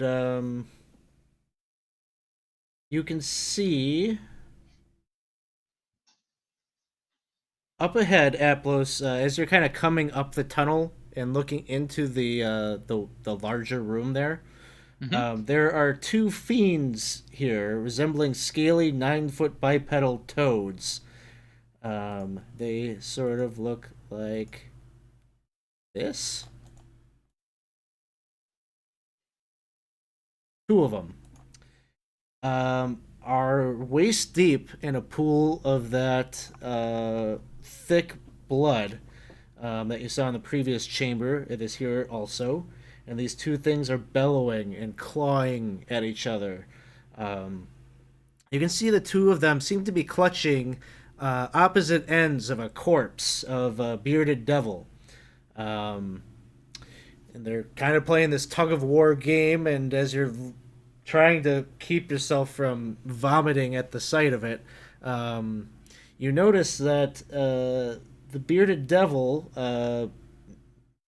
nearby there's a glaive that seems to be nearby. Um, the pool itself, where they are having this fight, is 20 feet wide and 40 feet long. It's kind of got a horseshoe shape that kind of wraps around the perimeter of the chamber.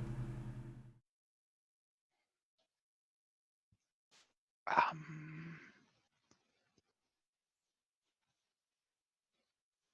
I think there's some demons and a devil, or demons fighting over a devil. Is it a dead end? Well, it's got there's a bit of a horseshoe shape, and I see what I mean. I think it might be a little window, but I don't think it's the entrance. But there's a glaive or some such in there. I don't. Do we need a glaive? Well, this sword is rather short.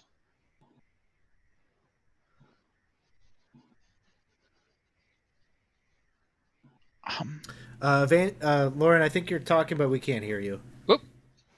Yeah, I muted myself. Sorry. I was just saying that I think we just need one particular sword right now. And the rest is a little inconsequential. Yes, that's likely. So we have to go to the buzzing? we could go to the buzzing, or up, or almost up. And Aplos will like slowly ease back. They're so consumed with this fighting over this body, whatever they're doing, that they don't initially see you peek your head in there. So you're able to sneak your way back out. Let's try one of the non-buzzing tunnels. Yes? Agreed? Avoid the buzzing? Yes, we could climb up one level, and then go to the right a bit more. Could we send Impsum down that way and see if it's worth it? Of course. Imson, if you would be a dear. Let me throw him some back onto the tracker here so that you can kind of show me where you'd like it to head. So token is on the map.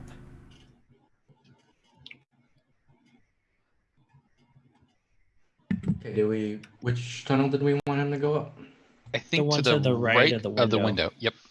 Right of the window. All right. So this one? Mm-hmm. So he'll kind of navigate down. This one has a pretty steady, like a 45-degree decline. Impsum also will hear some of the buzzing. At the base of this tunnel, it leads to a kind of wider tunnel that seems to go two directions. So Impsum is invisible, I imagine, while he's doing the scouting. Yeah. So off to the left, he would see hordes and hordes of hellish flies that are buzzing around this dark chamber, which is strewn with mutilated devil corpses and gnawed bone. There is a hole in the floor that reveals another dark cavern below this one. I'm just going to reveal this entire section, but you can see where that hole drops down on the other side of all of these swarms. Yeah. Throw those on probably the don't. map so you can see them. To the right, he would just see a tunnel that kind of ends at the end of the chamber there, and seems like there's a tunnel that descends further down. Two ways forward. He's got to try to avoid the swarm. See if there's another way. So he's going to go right. All right. So as he goes right, that'll open up this area where he will see 7 small, snarling demons covered in matted gray fur, which are clawing and biting holes into the hard, scabby floor. Um, there is another entity here, a demon that seems to be made completely out of darkness or shadow, that is seems to be lording over these smaller fiends and barking out orders at them in abyssal. So the little clawing demons that you see, they all look like this cute guy, Oh, and the other being the shadowy entity just looks like a winged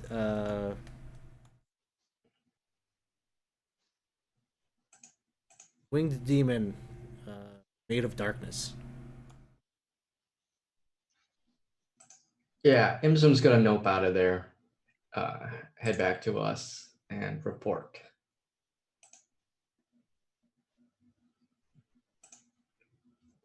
Sounds good. Um, well, it sounds like if we go down and then we head over toward those flies, um, and then perhaps descend into that other chamber, um, then we would at least be on the same level, and not have fought the shadowy and the hairy ones yet. And did Imson find that when we sent him up to the topmost passage that they just led up to dead ends up? Or did it seem like there Um, was another way to go down once you went up there? so sending, are you sending Bryn? Are you sending Ipsum up to the northern passages, or not northern, but topmost Yeah, passage? almost. Yeah, might as well. So, the first one that it will reveal will be this tunnel here. I'll just put Ipsum there so you know which one I'm talking about. But Mhm. up here, you will see this entire chamber is filled almost like a lake with that blood. Um, and there are five goat headed demons reeking of rot that are crouching around the edges of the pool, staring at a corpse that is just floating there in the middle. And so I imagine, seeing no outlet, you're probably going to nope out of that one and look over at this chamber over here, which basically looks at a wound up in the top of the ceiling of the cavern that is just pouring, gushing forth blood. Uh, there doesn't seem to be any visible outlet. Of course, you don't know. There could be things down below in the blood. You can't see through that with Imsum's perception, but just your baseline scan of the room, that's what it looks like. Doesn't seem to be anyone in there. Okay. Yeah, he'll come back and tell us all.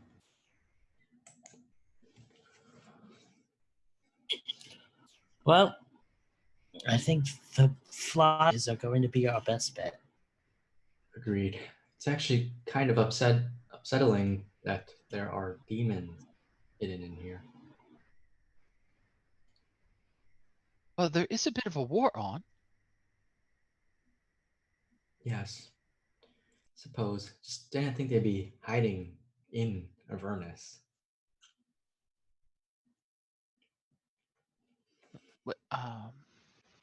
Don't they fight on either side of the river Styx? And isn't Styx going through Avernus? It is, yep. Oh. I just, haven't really thought about the implications of this whole blood war thing. I feel like the implications of this whole blood war thing are more complicated than we can probably ascertain. Um, Agreed. how big do you think Imsum said these hellflies were? Were they like swarms of itty bitty ones, or like baseball, like Not as good definitely not as muscle? big as the hell wasps, but probably sizable. Probably like I don't know, baseball sized at the minimum.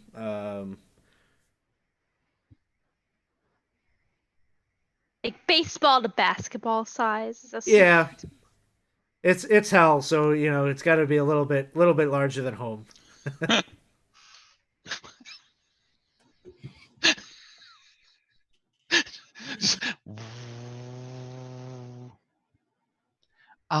Yes, I think the short sword then. Shield and short sword, and then he'll try and get down there. All right, so go ahead and position yourselves on the level just here as you're trying to walk through that area.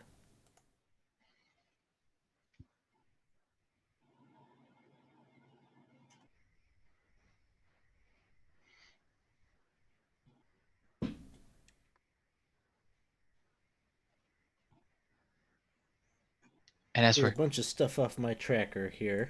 as we're getting ready to fight, before we start combat, he's like, okay, this time I'm really going to prepare for combat for really real this time. And he'll cast Bless before combat starts.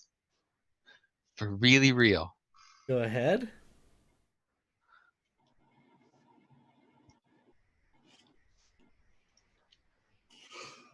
Any other preparations you're making before we hit the initiative?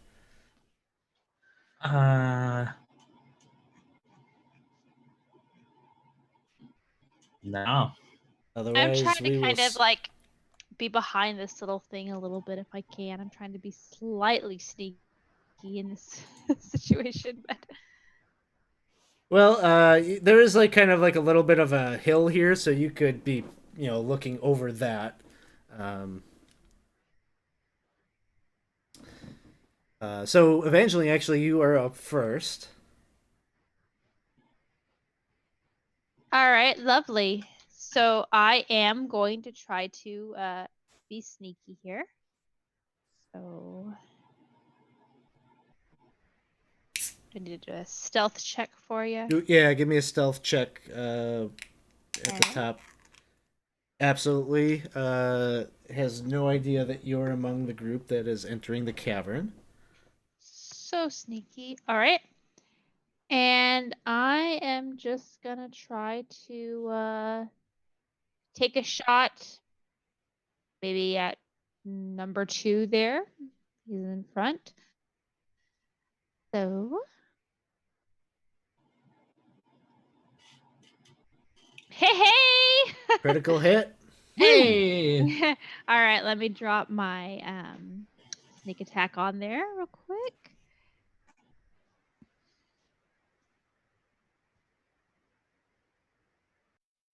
I'll do the damage. So many dice. Womp. So your crossbow bolt, these things are so big that it just kind of shish kebabs like a number of them with how like perfect and precise your strike was, and it racks a number of them up and then sticks itself into the fleshy wall. Nicely done. These guys aren't so bad. Next up, Bryn. It is your turn. All right. She's gonna walk up to be. I guess there's enough width for her to be like the same within like. Yeah. It's going to be a little wonky from that perspective, but we can kind of do like what you're doing, where we understand that you're on the floor, but side by side if you're right above the token of the person you're standing by. Okay, great. And she's gonna fire at the same swarm that Evangeline fired at. All right, that's a hit. All right. And that takes care of that. That blast finishes the few remaining there. Great. So that will activate my ability to give me some temp HP as I struck the killing blow. And the second blast. Yeah. That is also a hit. All right. All right. She'll back up. All right. It's my turn. All right, the first swarm flies. Gets to Aplos. Takes bites are coming down, trying to find a fleshy patch to dig into your skin, but you're very well armored, and they don't land quite. Aplos, it is your turn. Yes. So we will swing my short sword at the bugs because that makes sense. Short sword 1. Attack number 2. All right. And that will be that. You manage to cleave into a few of them, maybe 2 or 3 or so, drop down dead at your feet. As we turn to Impsum. Imsum will just remain invisible, stay near Bryn. All right. Lulu is going to take her turn and move to just above Aplos here, and is going to And Apple's like, "Oh, Lulu, no trumpets." and you see like she just like was like backed up, and it just deflates, and she goes, "Okay." And she instead kind of backs up and revs herself up and goes charging forward with the tusks straight at this bug here. And totally whiffs it, and the bugs just kind of she just disperse kind of around her as she's like, "Did I get any?" And she's looking for affirmation as we turn to Lorem. I will go ahead and just peek up, and I'm going to try and spot one of the insect swarms in the back, and I'm going to go ahead and cast Witch Bolt on it. All right, that's a hit.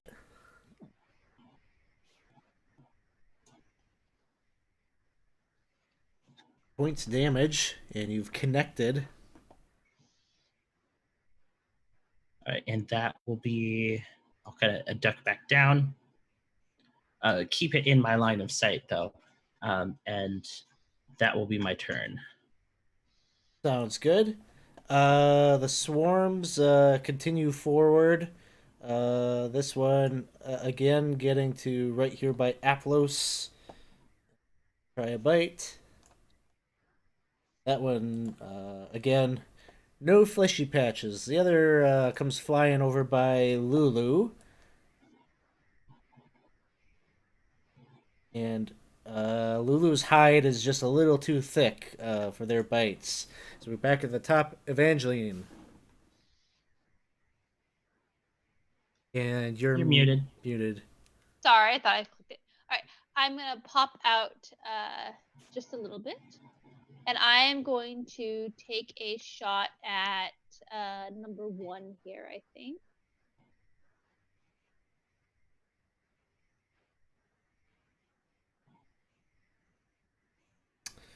That'll hit. Hey, and I will do back because I'm mean to my friends. And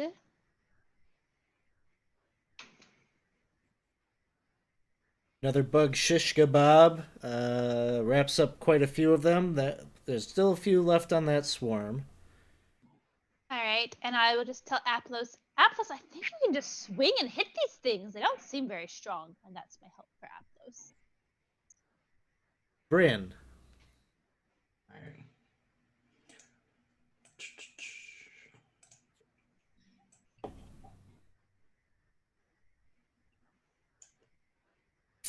An Eldritch Blast. That'll hit. Woo. Yay, bless. Yeah, Bless is putting in work. Bless has been very key here. Still up. Still up. Second bolt. Or blast. That one also hits.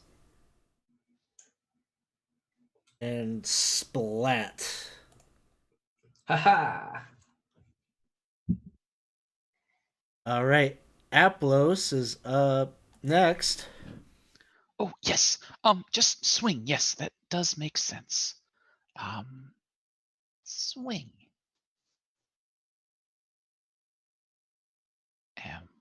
Swinging a hit. Parts are resisted. But that's a magic sword. It's because it's a swarm. You butts.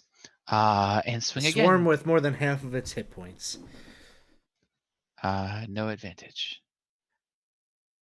Hit.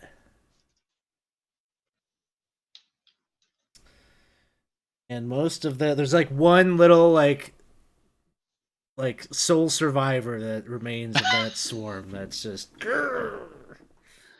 He's a stubborn one. Turns to Impsum. Oh, he debates about going for that last. Don't worry about it. I can take care of it for free with Witch Bolt. Yes. Impsum says, all right, great. Stays invisible. All right. Next up is Lulu. Which one do you have witch bolted? 4. 4. Okay.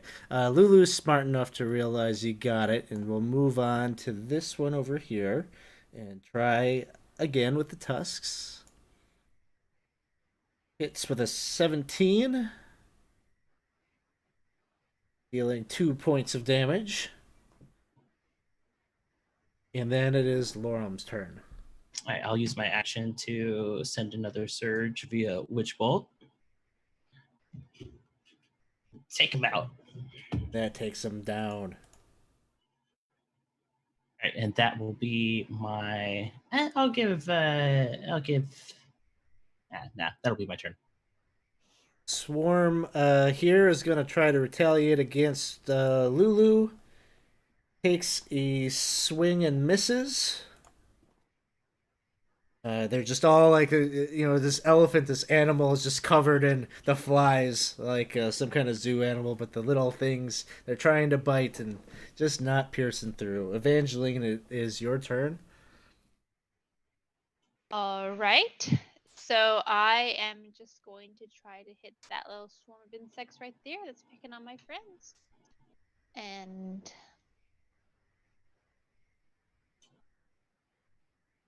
dagger though, sorry. Grabbed the wrong thing.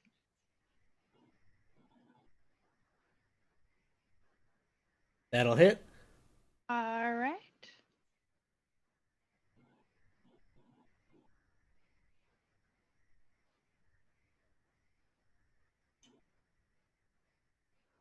All right, your crossbow bolt manages to pierce through a number of them. There's like the one sole survivor is still there, just The clanging, one "Arr, soul." arr, arr, arr, arr."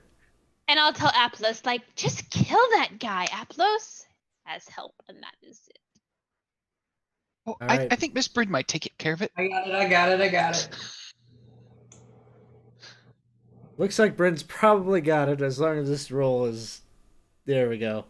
And you take care of that last remaining one. It falls to the ground. Yes. What? Yes, we should move along. And there was a bunch of dead things down here that they were buzzing around. It looks like a bunch of devils upon closer examination. Things that you remember having seen before, bearded devils and a couple of barbed devils. I think you saw one of those once upon a time back in Baldur's Gate. Things of that nature. And you're just hearing kind of like some sounds coming out of Lulu, like, oh, oh, oh. And then she goes, woo! Because Pay the Toll just subscribed for 26 months in a row. Thanks for the subscription there, buddy. Yes. So Apollos will take out one of his vials of holy water that he had from way back in the church when they all filled up his skins, and just sort of like do a little sprinkler as he walks along, just to make sure none of them are, twitching. And then we'll Ew. Ew. Ew. You're gonna give Ew. this thing indigestion. Ew.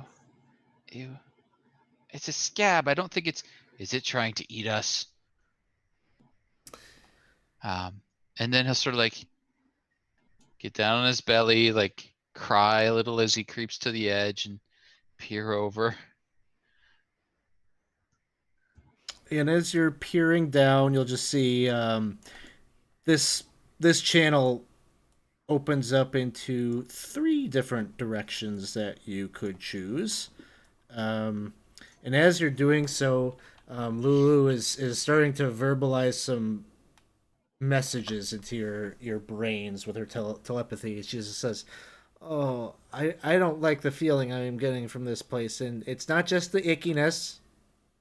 There's something else. There's something else here. I thought that maybe these things were just looking for the sword like us, but I'm feeling the presence of oh God, it's not good."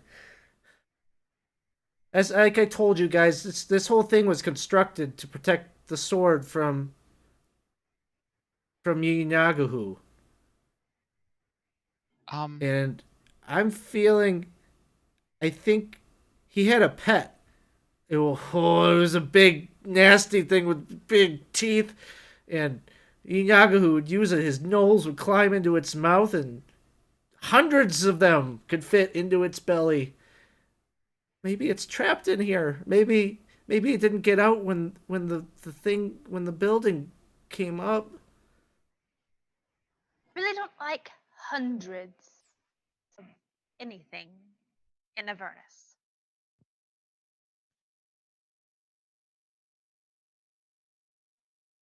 So we just have to be very quiet.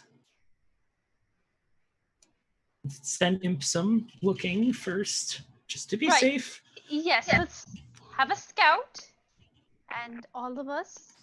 I'm looking very like intently at Aplos. All of us will be very quiet. Lulu says, "Ipsum, you saw something clawing and digging?" Ipsum will confirm that those devils down the other passageway seem to be burrowing into the scab.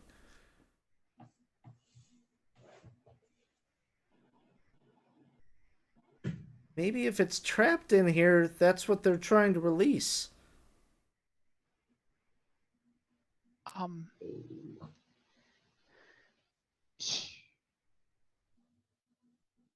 Um. So then we know it's back that way and not the way we're going. Um. Well, if it's something that can hunt with a demon lord, we should probably stop it from getting out. And, so But if we get the sword first, that will make stopping it very easy. no. Oh, we have to be alive to use the sword. Yes. And I think going to kill it will make us unalive. Yes. But I think if we surprise a shadow demon, and I mean actually surprise one, I think I can make a lot of light. And I don't think they like that.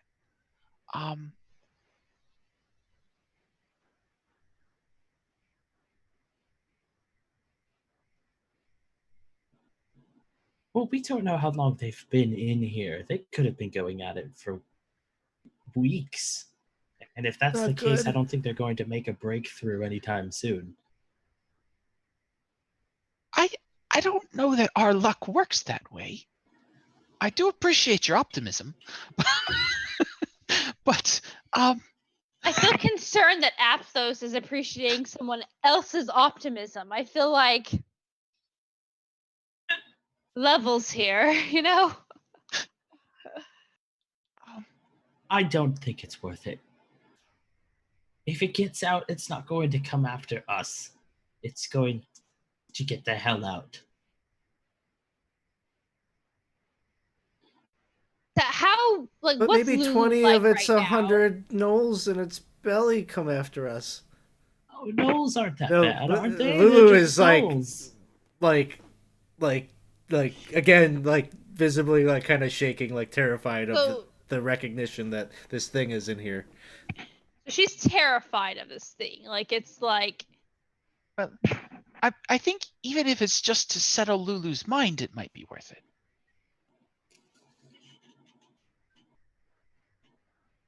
The longer we get in here and the more fights we get into, the less likely we're going to get the sword at all.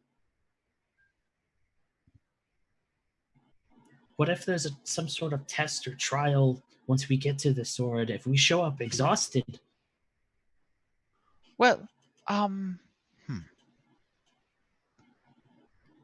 I think that monster is big and scary, but it's the least of our concerns in the long run. Zariel's a lot bigger and a lot scarier. well,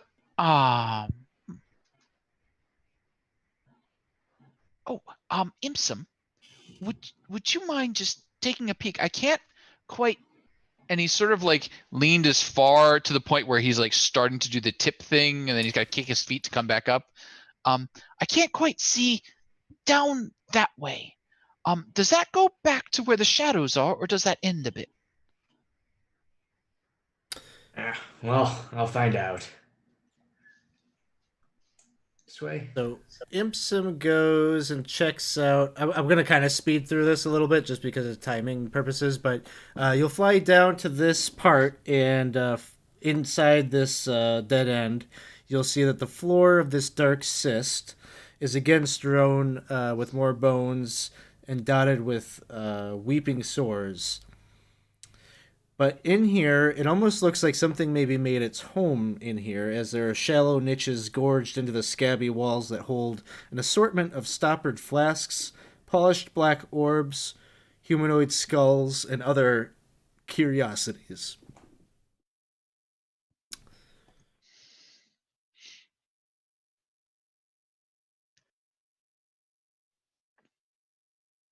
I don't know what to do with that information. Go the other direction. Lauren, mute. No, mute. Muted. ah!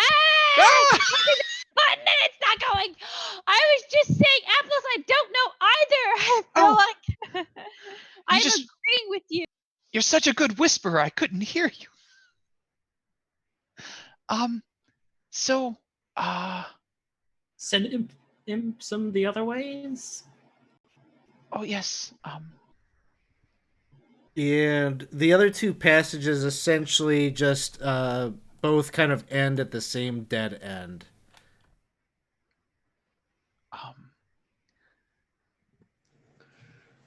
Well, Mr. Loam, I think If that's the only way, then let's go kill Shadow Demon.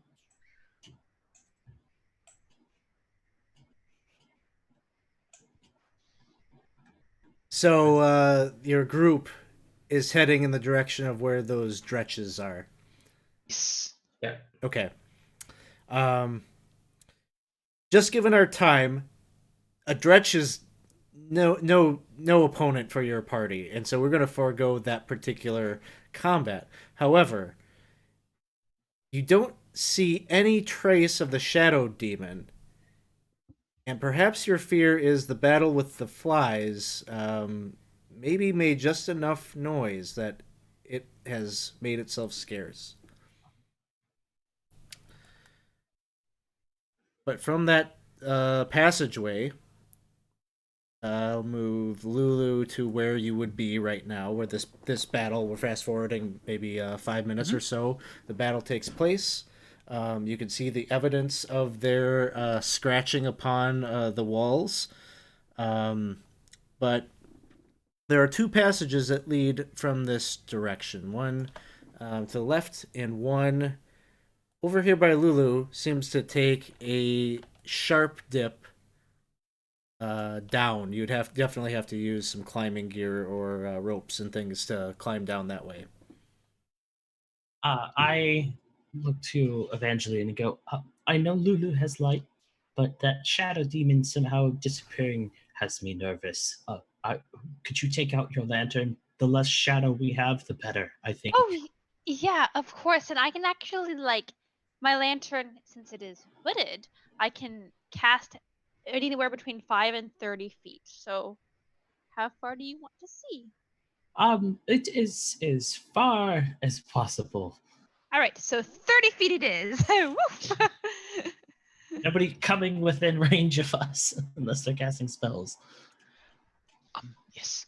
And each time we get into like a decently open area, Aplos is going to both hold his nose and sniff at the same time and use his divine sense to see if he can find any celestial fiends or undead, specifically looking for the shadow demony type hiding in a shadow, perhaps. You don't sense the shadow. It's what is it? 60 feet. It is 60 feet 60 feet. Okay, you don't and pick not up behind on. total cover. Okay. So not the shadow demon. However, I'm gonna kind of ignore that total cover piece just a little bit, in that you feel the presence of something gargantuan sized underneath your feet.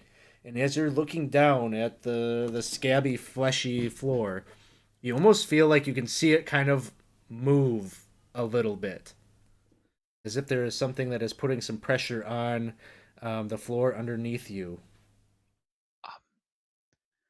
Um, well, good news. They did not reach the rather large demon. Bad news. Um, I think that's it breathing. It's very close.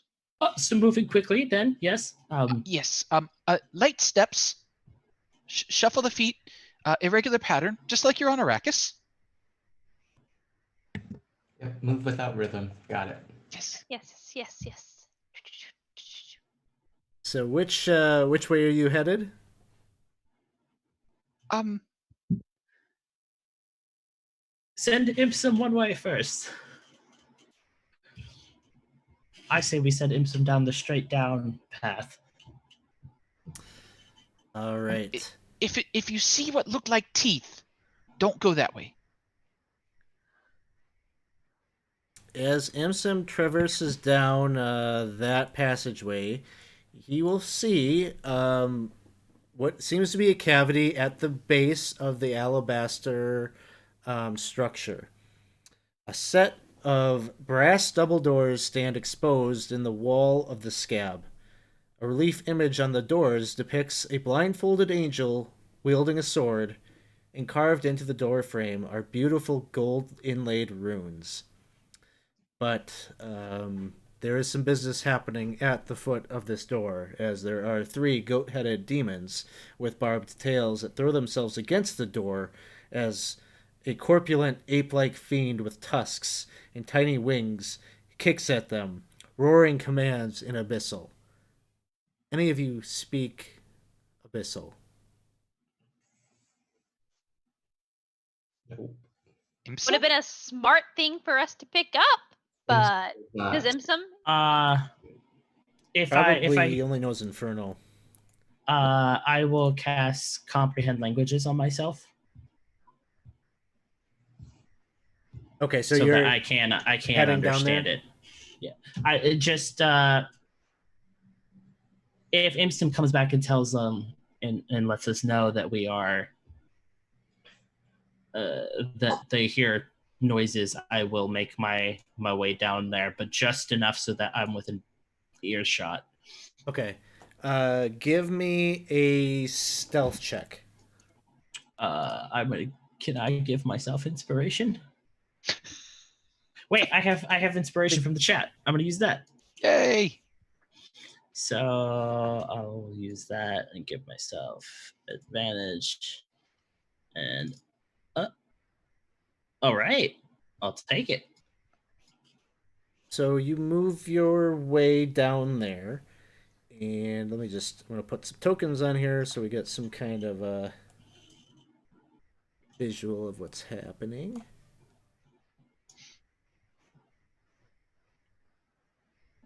Like as we're getting our way down there, Aplos is like, I know it's probably not, But does the shape of this seem like a giant head to you? Like if that was a nose, and that was a chin, and that was a mouth. I worry about you sometimes, Aplos. I really do. You, Lorem, you hear it saying, "Quicker, quicker! They're, we've got something on our tails. Open up that door." I will use the Lulu telephone and say that they know we're coming and they're trying to bust down the door. We need to move quick.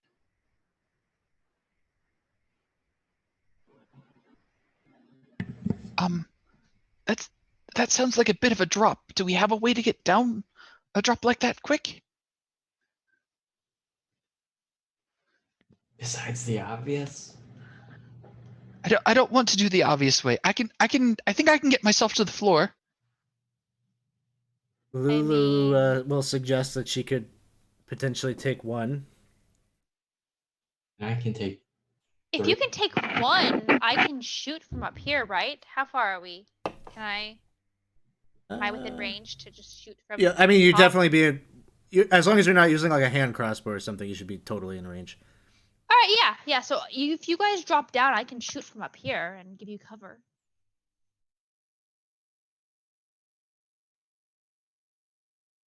Yeah, I'm perfectly fine up here. Oh, I would need to go down. or I suppose we could all just attack from up here. I can't. I don't have spells that reach that far. Oh, Come on, boss. yes. I can cast fly on 3 of us. So Laurel, Aplos. And if you cast fly on us, that'll last for how long? A minute, I think. I'm gonna step away for like 2 minutes, and you can do some strategizing before you've got enough time to kind of make your plans here. So Concentration up to 10 minutes. Yeah, we're in a group huddle. You'll be fine for 10 minutes. So if you can cast on 3 of us, then we can fight them from above, which is a significant advantage. It really is. That's what I'm thinking. So, Yeah. Yes. Evangeline, you stay up here. You shoot from the vantage point out here. Bryn, you cast fly on the rest of us so that all of us can fight them from above, and that way Aplos can just swoop down to stab when he needs and then get back up, and then I can just hover above and do my work. Yes, this could work to our advantage. Great. Yes. Ready? Break! Oh, Great. we shouldn't clap. While the enemy is distracted and not rolling any dice, let's attack. Yeah, do we get a surprise round now? We no. should. No. Aww. So, sounds like you got a plan. You can position yourself basically in whatever formation you want, like behind this line. They won't be surprised. They are aware of you, and the Nalfeshni is definitely looking out for you. Unless one of you is going to lead off in invisibility or something. We will start here. Let Impsum get the surprise round. Brent's gonna cast fly on herself, Laurel Minopoulos. Sounds good. So this might be one of those situations where they're so starts out the Boulezus. They are still pounding down on the door.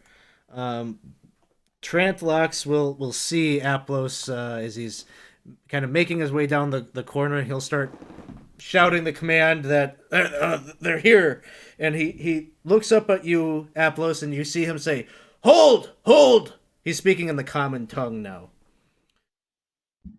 There's no need for fight. We can help each other. We just wish to get beyond this door.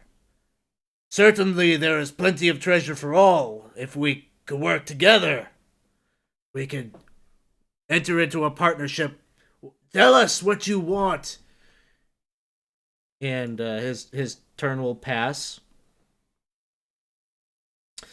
Aplos, it is your turn.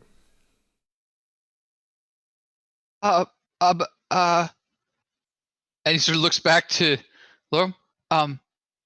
Did we parlay? Only with devils. Demons don't keep promises. And he looks down. He's like, I think it's a demon. Stab. So he'll call up a moonbeam, over the group of them. Are they're one and then a pack? Yeah, so they're like, whereas Moonbeam covers like a 10-foot square. 5-foot radius, so a 10-foot circle. Yeah, so I'll say you pick up 2 of them. Okay. So he'll sort of like set that up in front of the door so they can't really keep pounding on the door unless they stay in it. And try and catch the 2 in there. And when it starts its turn there, it will take 2d10 radiant. Sounds good. Moonbeam has been activated. Bryn. Active.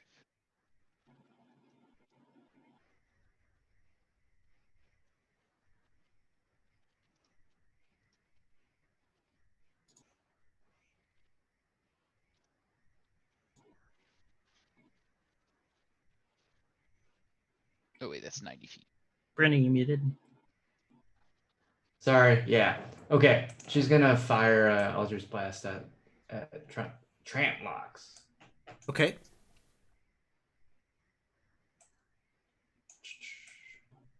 There we go. Miss. And second one. Miss. Uh-oh. It's not going as well.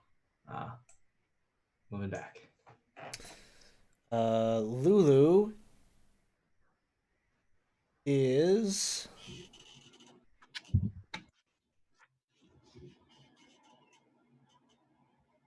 gonna move ahead. I'm just trying to see. Wow. Fly some distance.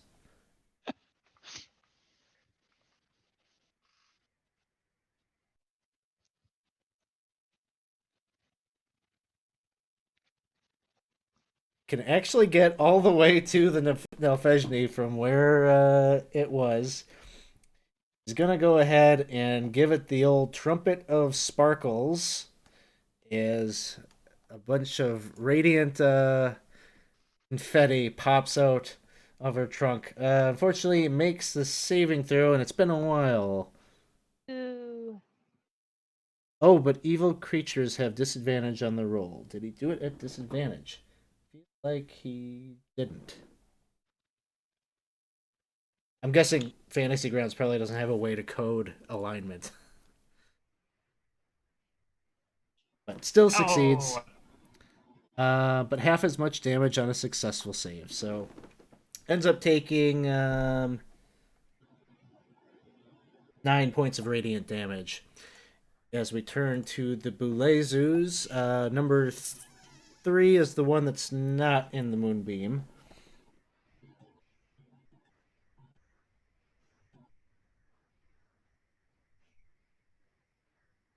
And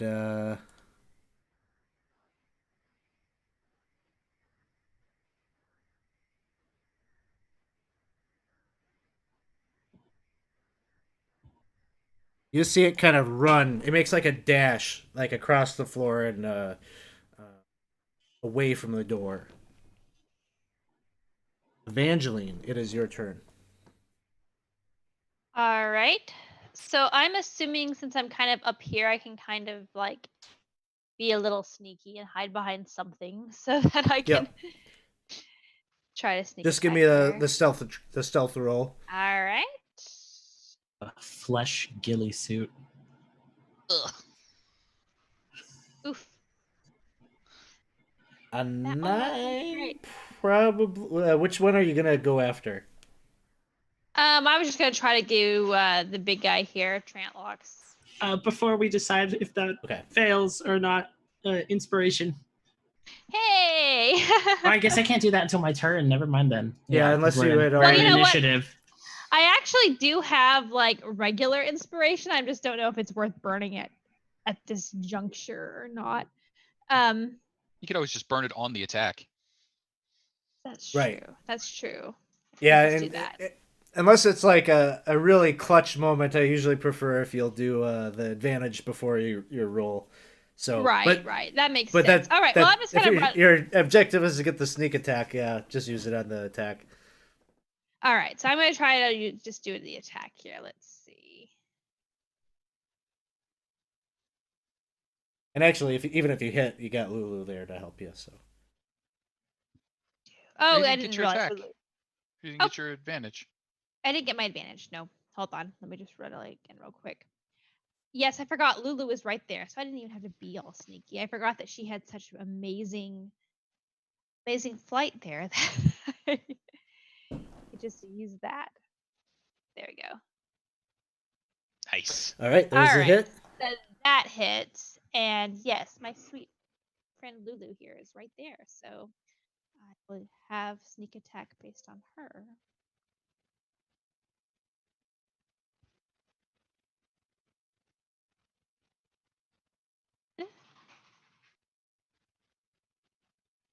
And the crossbow bolt comes soaring down. He's definitely resistant to the non-magical weapon, but 15 points of damage land. All right. That will be it. Next up, we have Lorem. I am going. Oh, I didn't mean to grab Lulu. I am going to come around here because I have flight on me. So I'm gonna just peek around so that I can get a view of things. Okay, and I want to get within. Okay, I want to get. I don't know if I can do anything at all. So 1, 2, 3, 4, 5.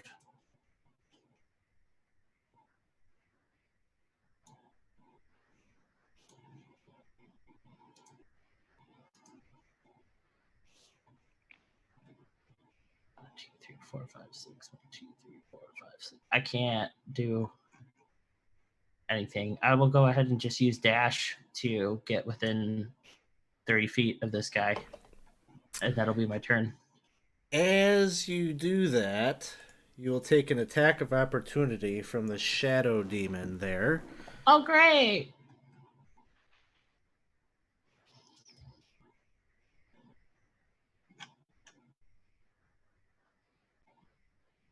Who gets Oh! his crit.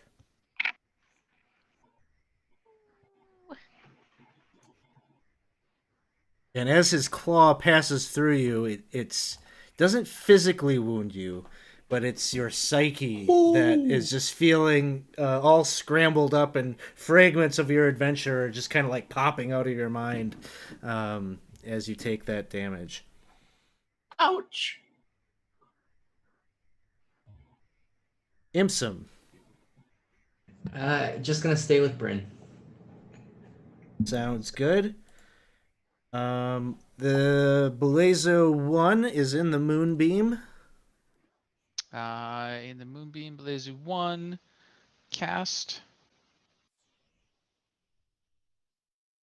Damage. A little bit of radiant. Unless he happens to be a shape changer. I don't think so. He's not, and he's gonna bound his way over this direction over by his buddy. Other one is up in the moonbeam. Other one. Moonbeam. Cast. Damage. 11 points. Over with the others out of the moonbeam range. Trantlocks is here. and seems a little bit miffed that you didn't even consider his deal.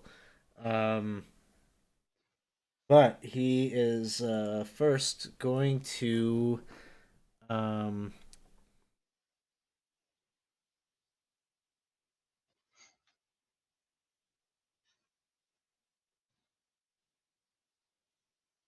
teleports right up by Aplos.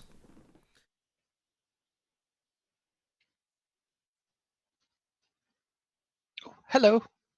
And that is what his turn will be.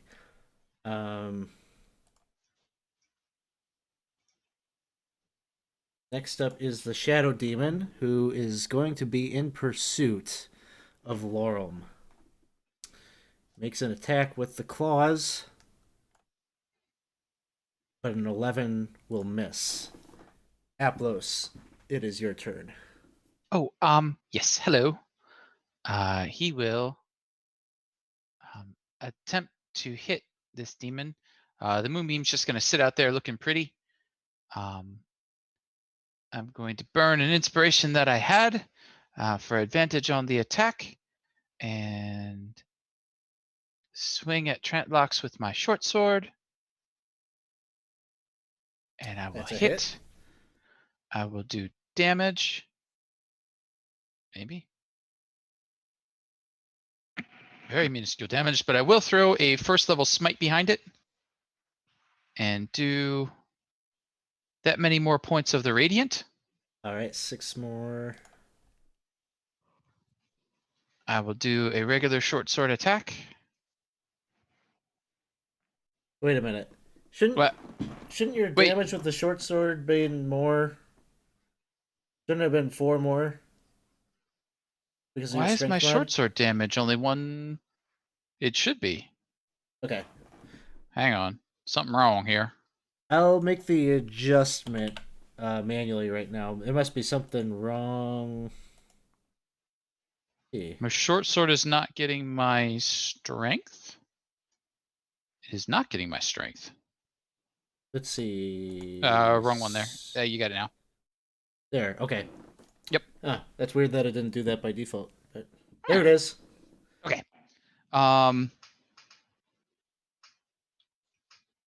And does a 15 hit because that D4 shouldn't have been there? 15 will not hit. 15 will not hit. And that will be it for me. All right. Next up is Bryn. All right. Do we still have bless? The bless is gone now Okay. So, okay, it is. because of the moonbeam. Yes. Okay. Let's try to push him away. Miss. Yeah. Okay. Yeah. And All right. I will opt to push him 10 feet back. Not that it will do much.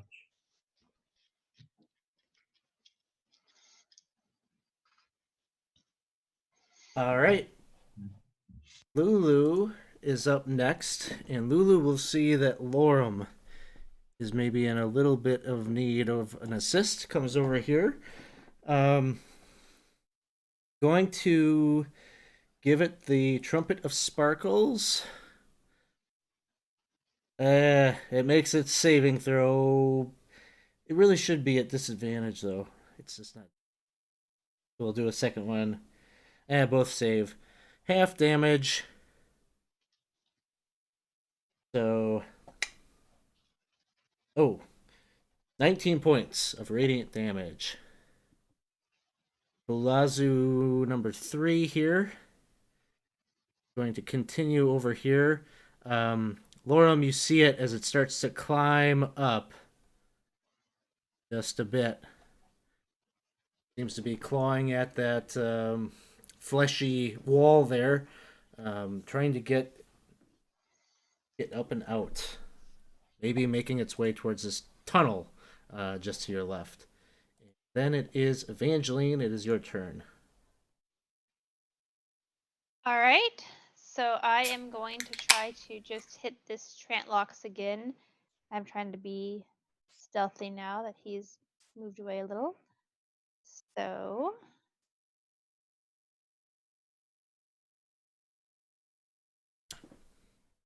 right. That time I was.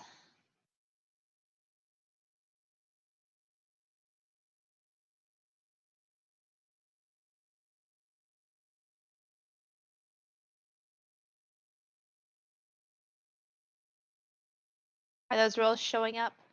Yes, but I don't think you triggered your advantage. Did not trigger the advantage. Okay. Oop. Oh, it looks like maybe you disconnected. Oh, did it? No! Okay. Okay, it's saying it's reconnected, so I'm just gonna try to drop damage on it. Oh my gosh. Really? No! Alright. Okay. I saw That just worked! yeah. Di- You had it. You had that- advantages though, right? Yeah, yeah, so you I should have had did. I sneak did. attack. So okay, yeah, I had the advantage, so I should have been able to let me just hold on. Boop boop. I'll just roll it again on him. Oh, you did get the crit! Hey! Okay. Here's what I'm gonna do. Exciting. I'm going to.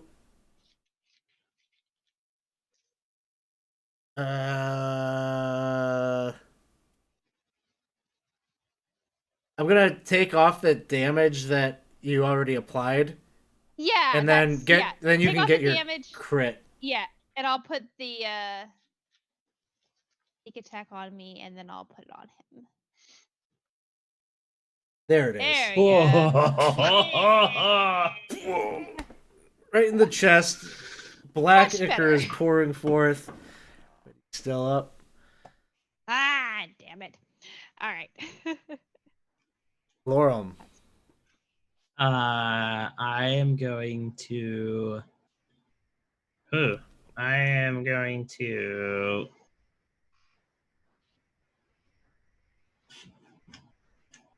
I'm in a pickle. I'm Lulu says, going "We're in to- this pickle together, Mr. Lorem." Yes, we are. I am going to move not out of range, but just cower more towards Lulu, and I am going to cast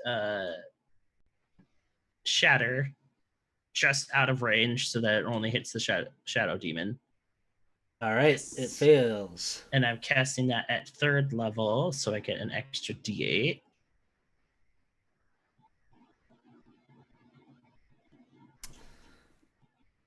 All right, so it takes 7 points of damage. Anything else, Lorem? No, I'm just very disappointed that it didn't hit as hard as I thought it would. That'll be my turn. Lulu says, "It's okay.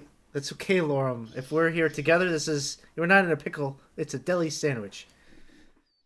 And Imsum, it is Imsum's turn. Imsum's just gonna stay with Bryn.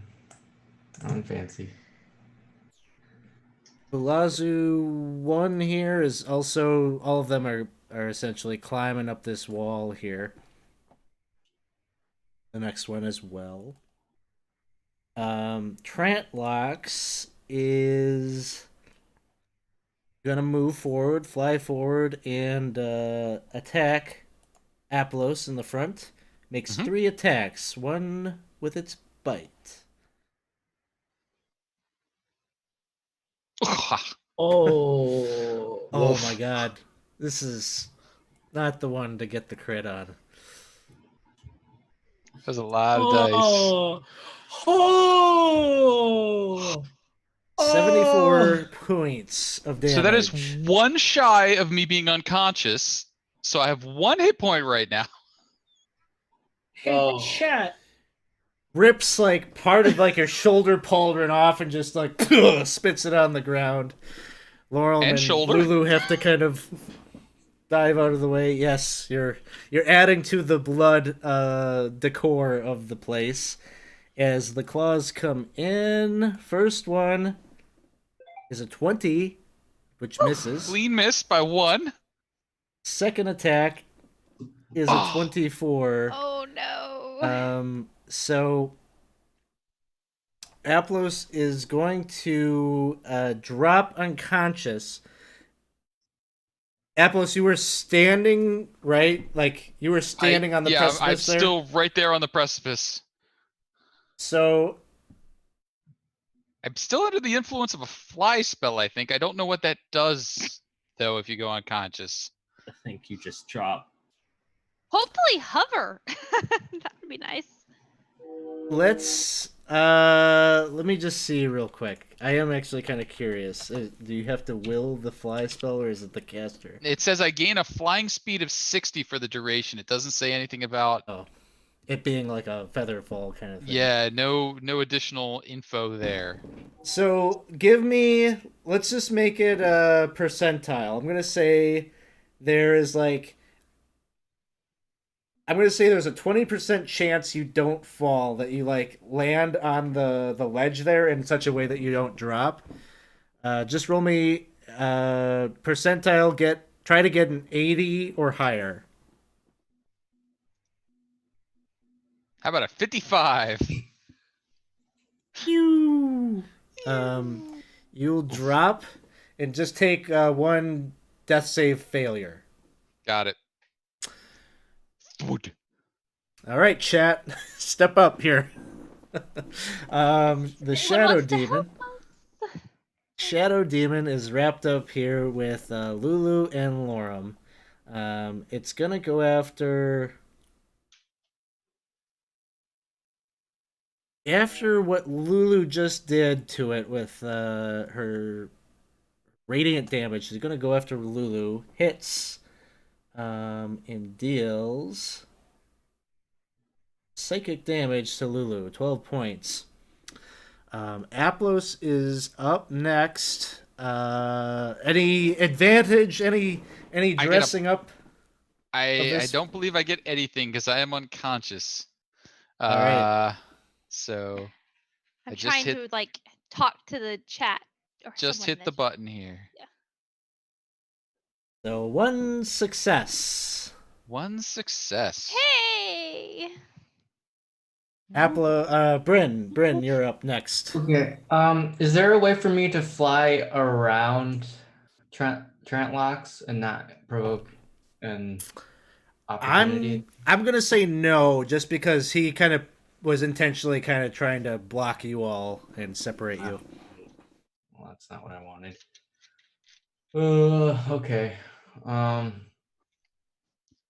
I'll say that there's room to fly around him, but not without provoking an attack of opportunity. Fair enough. Don't do it. That's not worth it. Okay. I gotta dangle the worm a little bit. All right. I'll try to blast him. That one's a hit. All right. Giving him the push, I imagine. Yep. Giving him the push.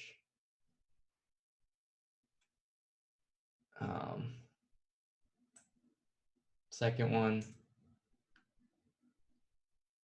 That one is also a hit. There's 6, pushing him another 10. Yep. Let's see.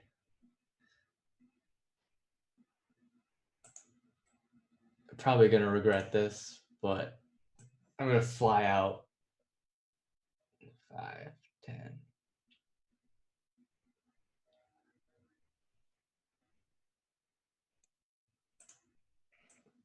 Trying to find where Aplos landed. Okay. That's my turn.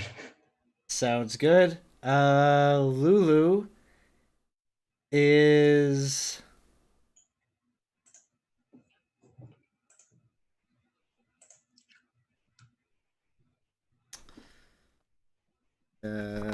just want to check something quick.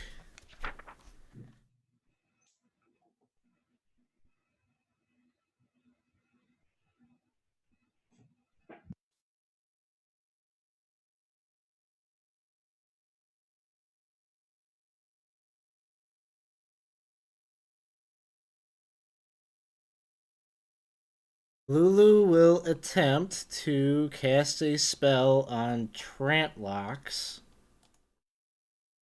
Trantlocks will have advantage on this saving throw. I don't like you smiling over there, Winston. What's he gonna do? I don't know. He's got this big smile on his face, and I'm real concerned, guys. Real concerned. Is banishment a charisma saving throw? Yes, it should be. Here it is. Oh, not quite, but close. Trantlocks resists the Lulu's banishment spell. Bulezu's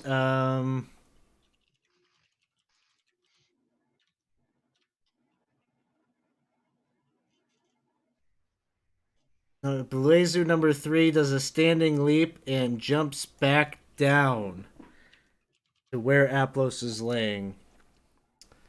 Is going to try to lash at him with its barbed tail. Missing. Luckily, Aplos' armor protecting him. Evangeline, it is your turn. Oh no. Well, I'm very concerned about Aplos' situation, but feel like I can do the most good trying to attack Trantlocks again. So that's what I'm gonna do. I'm gonna try to sneak attack again. And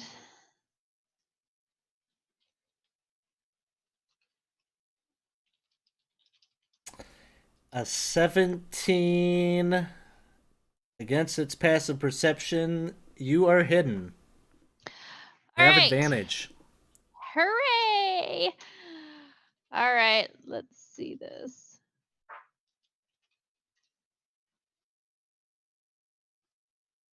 That is a hit. You got sneak attack. All right. Come on. Die. Why did it only do? I don't think I dropped the damage just for some reason. Roll 5d6 into the chat, and I'll. All right. All right. I will do that. 5. There's a way to times 5 times. Right. There we go. All right, so we'll take 8 more points on top of that. Oh. All right.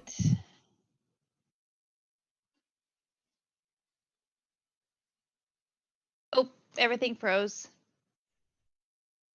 No. I think you're okay. What were you trying to do? We're good. No, nothing. Oh, Nothing. It's okay. Everything froze for a second, so I was like, "Well, crap." But we're good. We're good. All right. So you deal some damage. Trantlocks is definitely looking in the direction of your tunnel there. But Lorem is up next. Okay, so first we have to resolve something in the chat. So what is he doing? Ben purchased a healing potion. Okay, so you want me to introduce it right now? Okay, so you have a healing potion. I was gonna wait, but yeah, you got it in your bag. Okay, all right. So not me. That's the thing. You want to make sure that he actually calls it for the right person. It should be on Aplos' person, because I'm going to use Healing Word to pop Aplos up. Okay, I'll handle the healing potion later then. Okay, all right, yeah. So I'm going to cast Healing Word at 4th level on Aplos.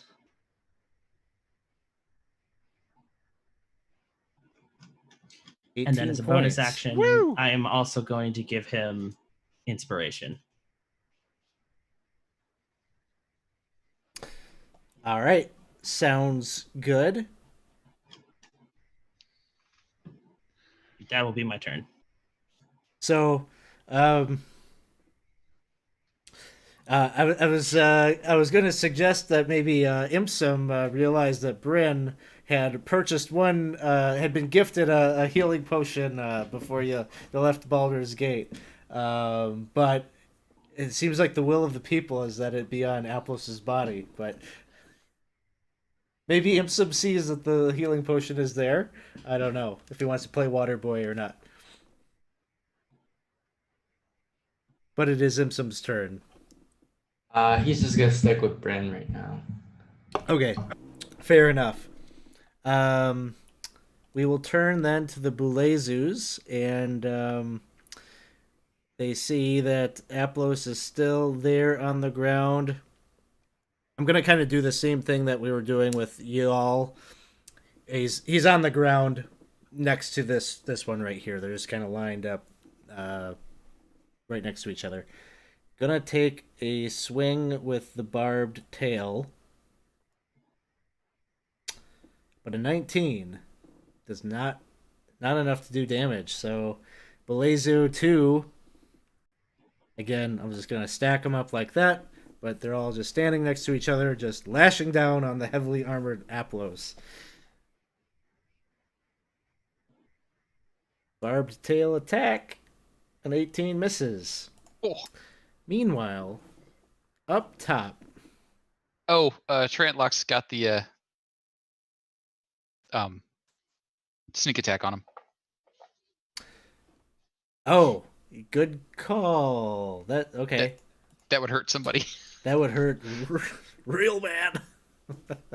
So he will fly down.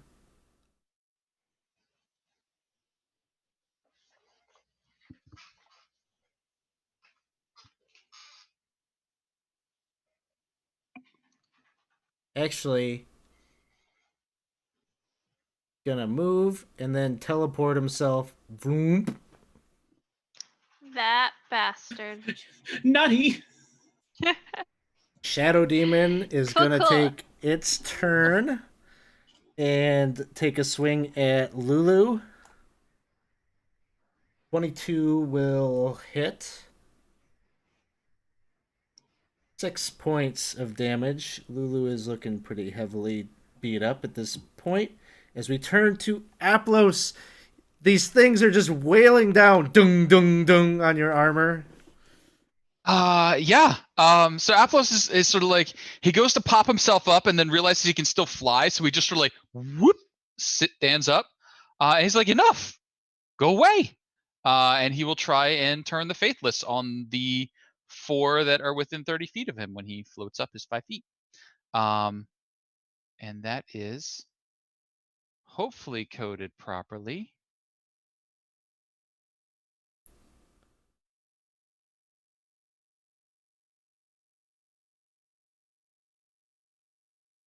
There.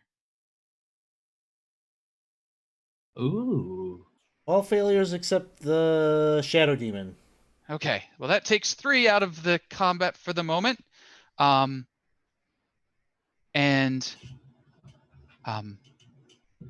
then Aplos is going to start floating up there. Right about there. Remind me again, does this effectively give them the frightened condition and have them Yes, fleeing away from you? effectively Okay. frightened. It does. Where's my description? I will paste in the description in 3 seconds. Okay, no problem. I'll just keep plugging away here. We'll That one. look at it in a moment. Bryn, it is your turn. Okay. Let's see here. All right. Well, Bryn's gonna make the same mistake she made last time, I guess. Alex, let me know if this is doable. If she casts Flame Strike, which is an area of a 10-foot radius, 40-foot high cylinder, centered on a point within range, can I get all 3 of the Bulazows and the Shadow Demon without harming anyone else? Or oh wait, I guess not. I think you got an Aplos like. Now that I see that Aplos has flown right in the middle there, so I'm gonna get him. Okay. Then that's probably no good. All right, then I will just hit the Shadow Demon then. With Normal Eldritch Blast. That will hit. 9 points. Looking to do a push. Yeah, I'll push him. Appreciate it. Oop, no. And that's my turn. All right. Lulu is up, and Lulu will move forward to take the fight to the Shadow Demon. Trumpet of Sparkles. It makes a saving throw, but that's okay. It's vulnerable to Radiant. Does 20 points of damage. Blazu 3 is going to just start scurrying up the wall here. Actually, can't. I think it should be basically forced into a corner. Oh, that's true. From the position where you're at, it'd be running the other way, I guess. 5, 10, 15. Dash The action, moonbeam's right? still up. It can dash. No, moonbeam dropped when I died. A little. Evangeline, it is your turn. All right. So since he's now like right up next to me, I cannot sneak attack at this point. Is that, or how does that work? not used to There's having not an that one easy up. way to do it. No, Right. Okay. All right. So I'm unless you can just get one gonna... of these lazy people in the chat here to get you an inspiration or something. Hey, come on, guys. You want to help me out, right? Yeah. All right. So I think they want blood. Yeah, I think they do too. All right. Well, fine. I will just try to stab him because he's right there. So I will use my... I think Eastwood dude potentially just got you an inspiration for Evangeline. Really? There it is. Hey, I got it now. But all right, you know what? Let's go with it now. I think that 24 would hit him anyways, but It would, but if you want to get your sneak attack, this is the way to do it. just look at the sneak attack. Yeah. Okay, sounds good. So I'm gonna try again to just see if I'll happen to possibly get that. No. All right. So, but I have the sneak attack, so that'll help. And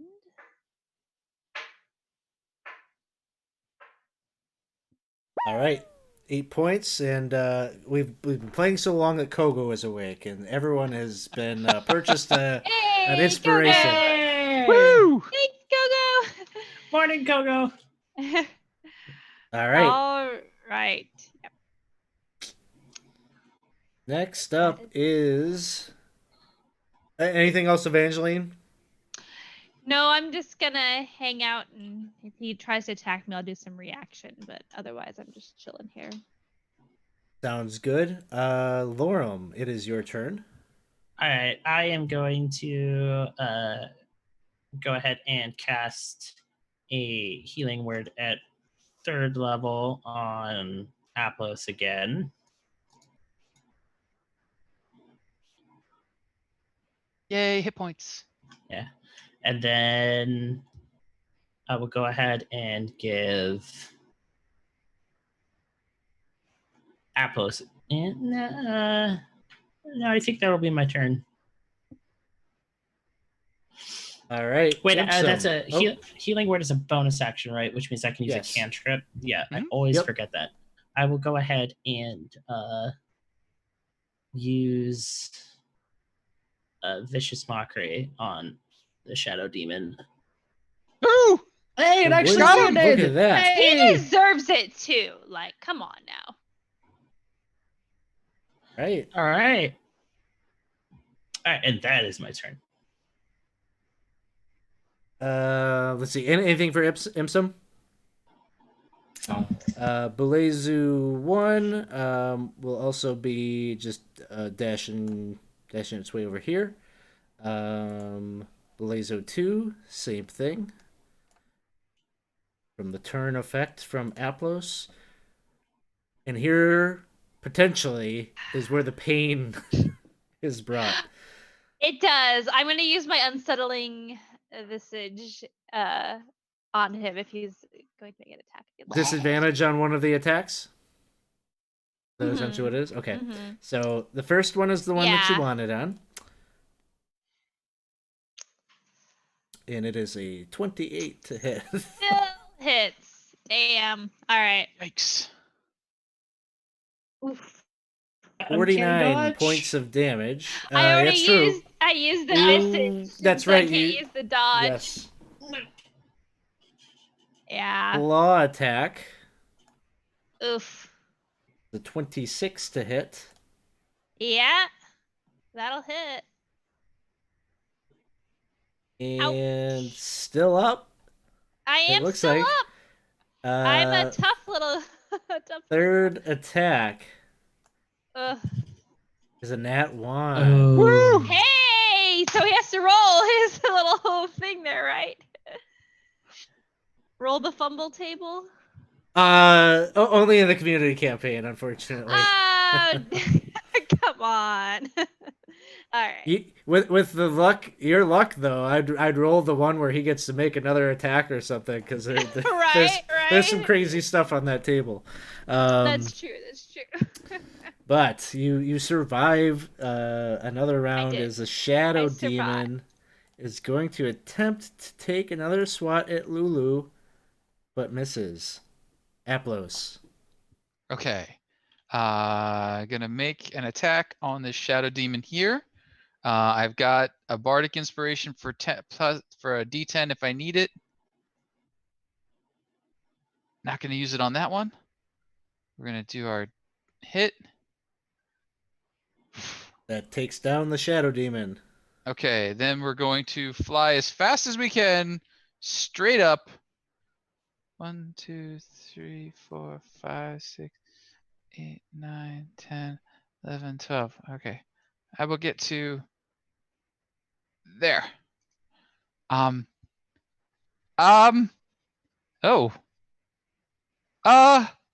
Duck, Miss Evangeline. Whoa, thanks for the jams, man. And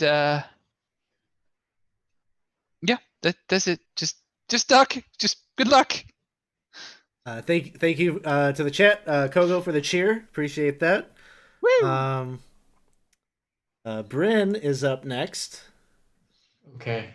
Bryn's gonna fly back up, kind of next to Aplos. So 5, 10, 15, 20. Did she fire an Eldritch Blast through this corridor? I will say yes, but Trantlocks will have a +2 to AC. Okay, fair enough. I will. Do we all have inspiration? You said Yes, Kogo was nice to us. So I'll burn my inspiration on this then.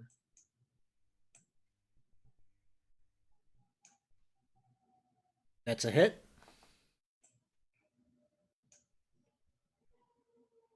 Gonna give it a little pushback. Yeah. And then second one. Damn. Wait, no, that hit. Yeah. Yeah, I'll say on the second one because you pushed him that you pushed him maybe on a more advantageous spot where you can get a more clear shot. So that'll hit. Thank you, kind DM. So that's 13 points. Further push. Yes, just keep pushing. That's my turn. All right, Lulu is up.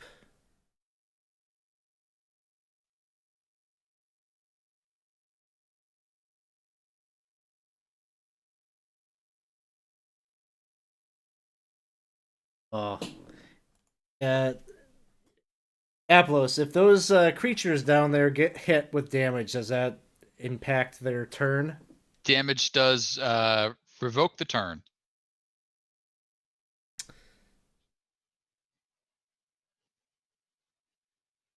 Sounds good.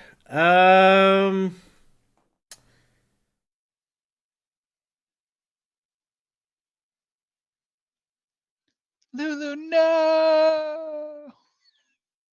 I think Lulu will go for it. Just because I don't know if you all can see. Just remember the map is a wraparound.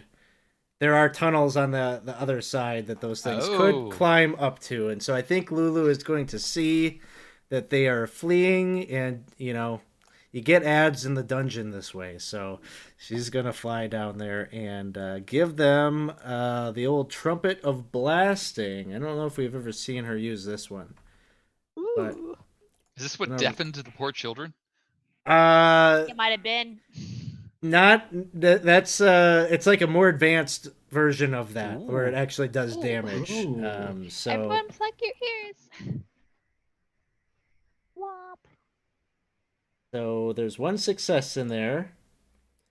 Wow. And luckily none of you all hear it and it's like deafening to you all, but like you could just tell if you were like in the wave of it.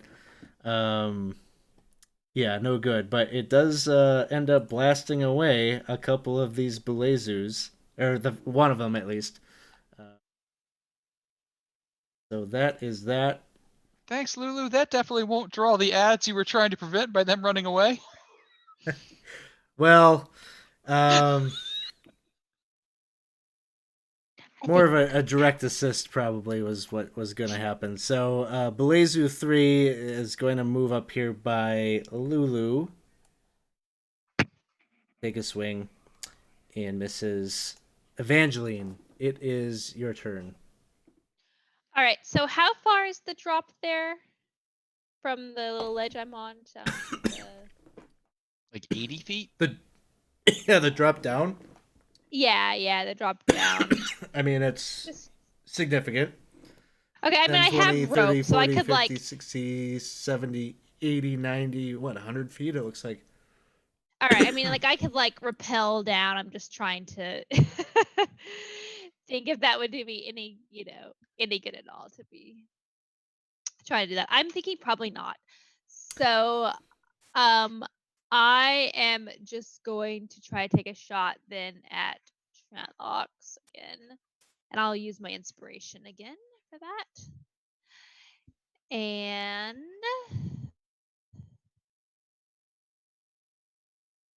now I'll shoot him with the bow because I'm far enough away. Oof. Boo. All right. Yeah. So I will give Aplos some help and say, Aplos, I know that you can do this. I believe in you. That's my big pep talk. And Sounds there's your good. help. Lorum, it is your turn. I'm going to fly over here and I will cast Shatter on these fellas. They both fail. And whoa bam. Number 3 drops. Number 1 is still there, but heavily damaged. I will give Lulu. No, I'll save it. Yeah, and I can't see. Yeah, that'll be my turn. All right. Imsum. Nothing. It's chilling with me. Belezu 1 is going to move up and try to take an attack on Lulu. 18 will hit. Deals 8 points of damage. Lulu must make a constitution saving throw to avoid being poisoned. She does so. Trantlocks lies down right here by you, Evangeline. Here comes the bite. 15 Ooh. misses. Starting out Does good. miss. The That claw misses. is a 21 to hit. All right. I'm going to use my uncanny dodge for that one. All right.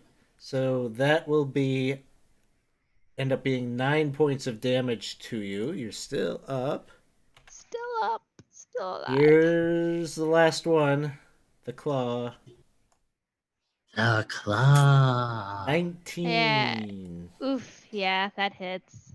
I'm not Aplos. Evangeline is unconscious, drops to the ground. Aplos.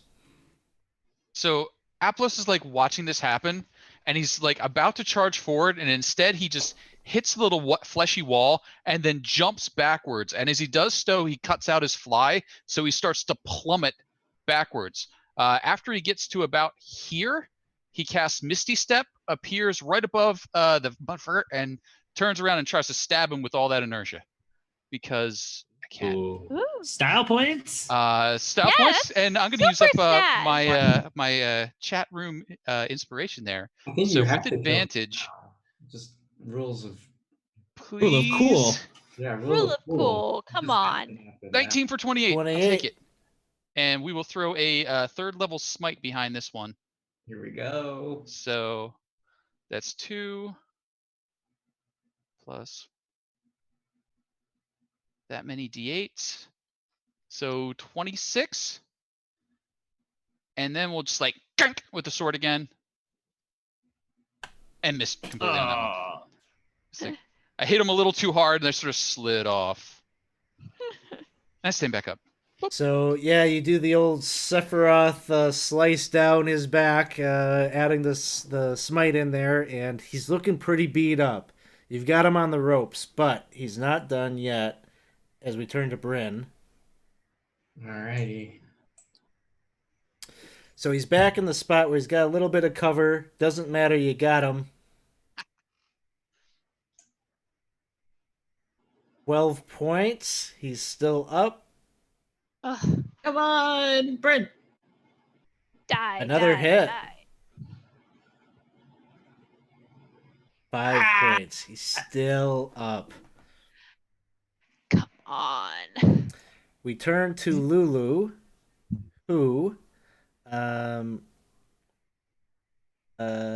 again, let's see, can she use this a second time?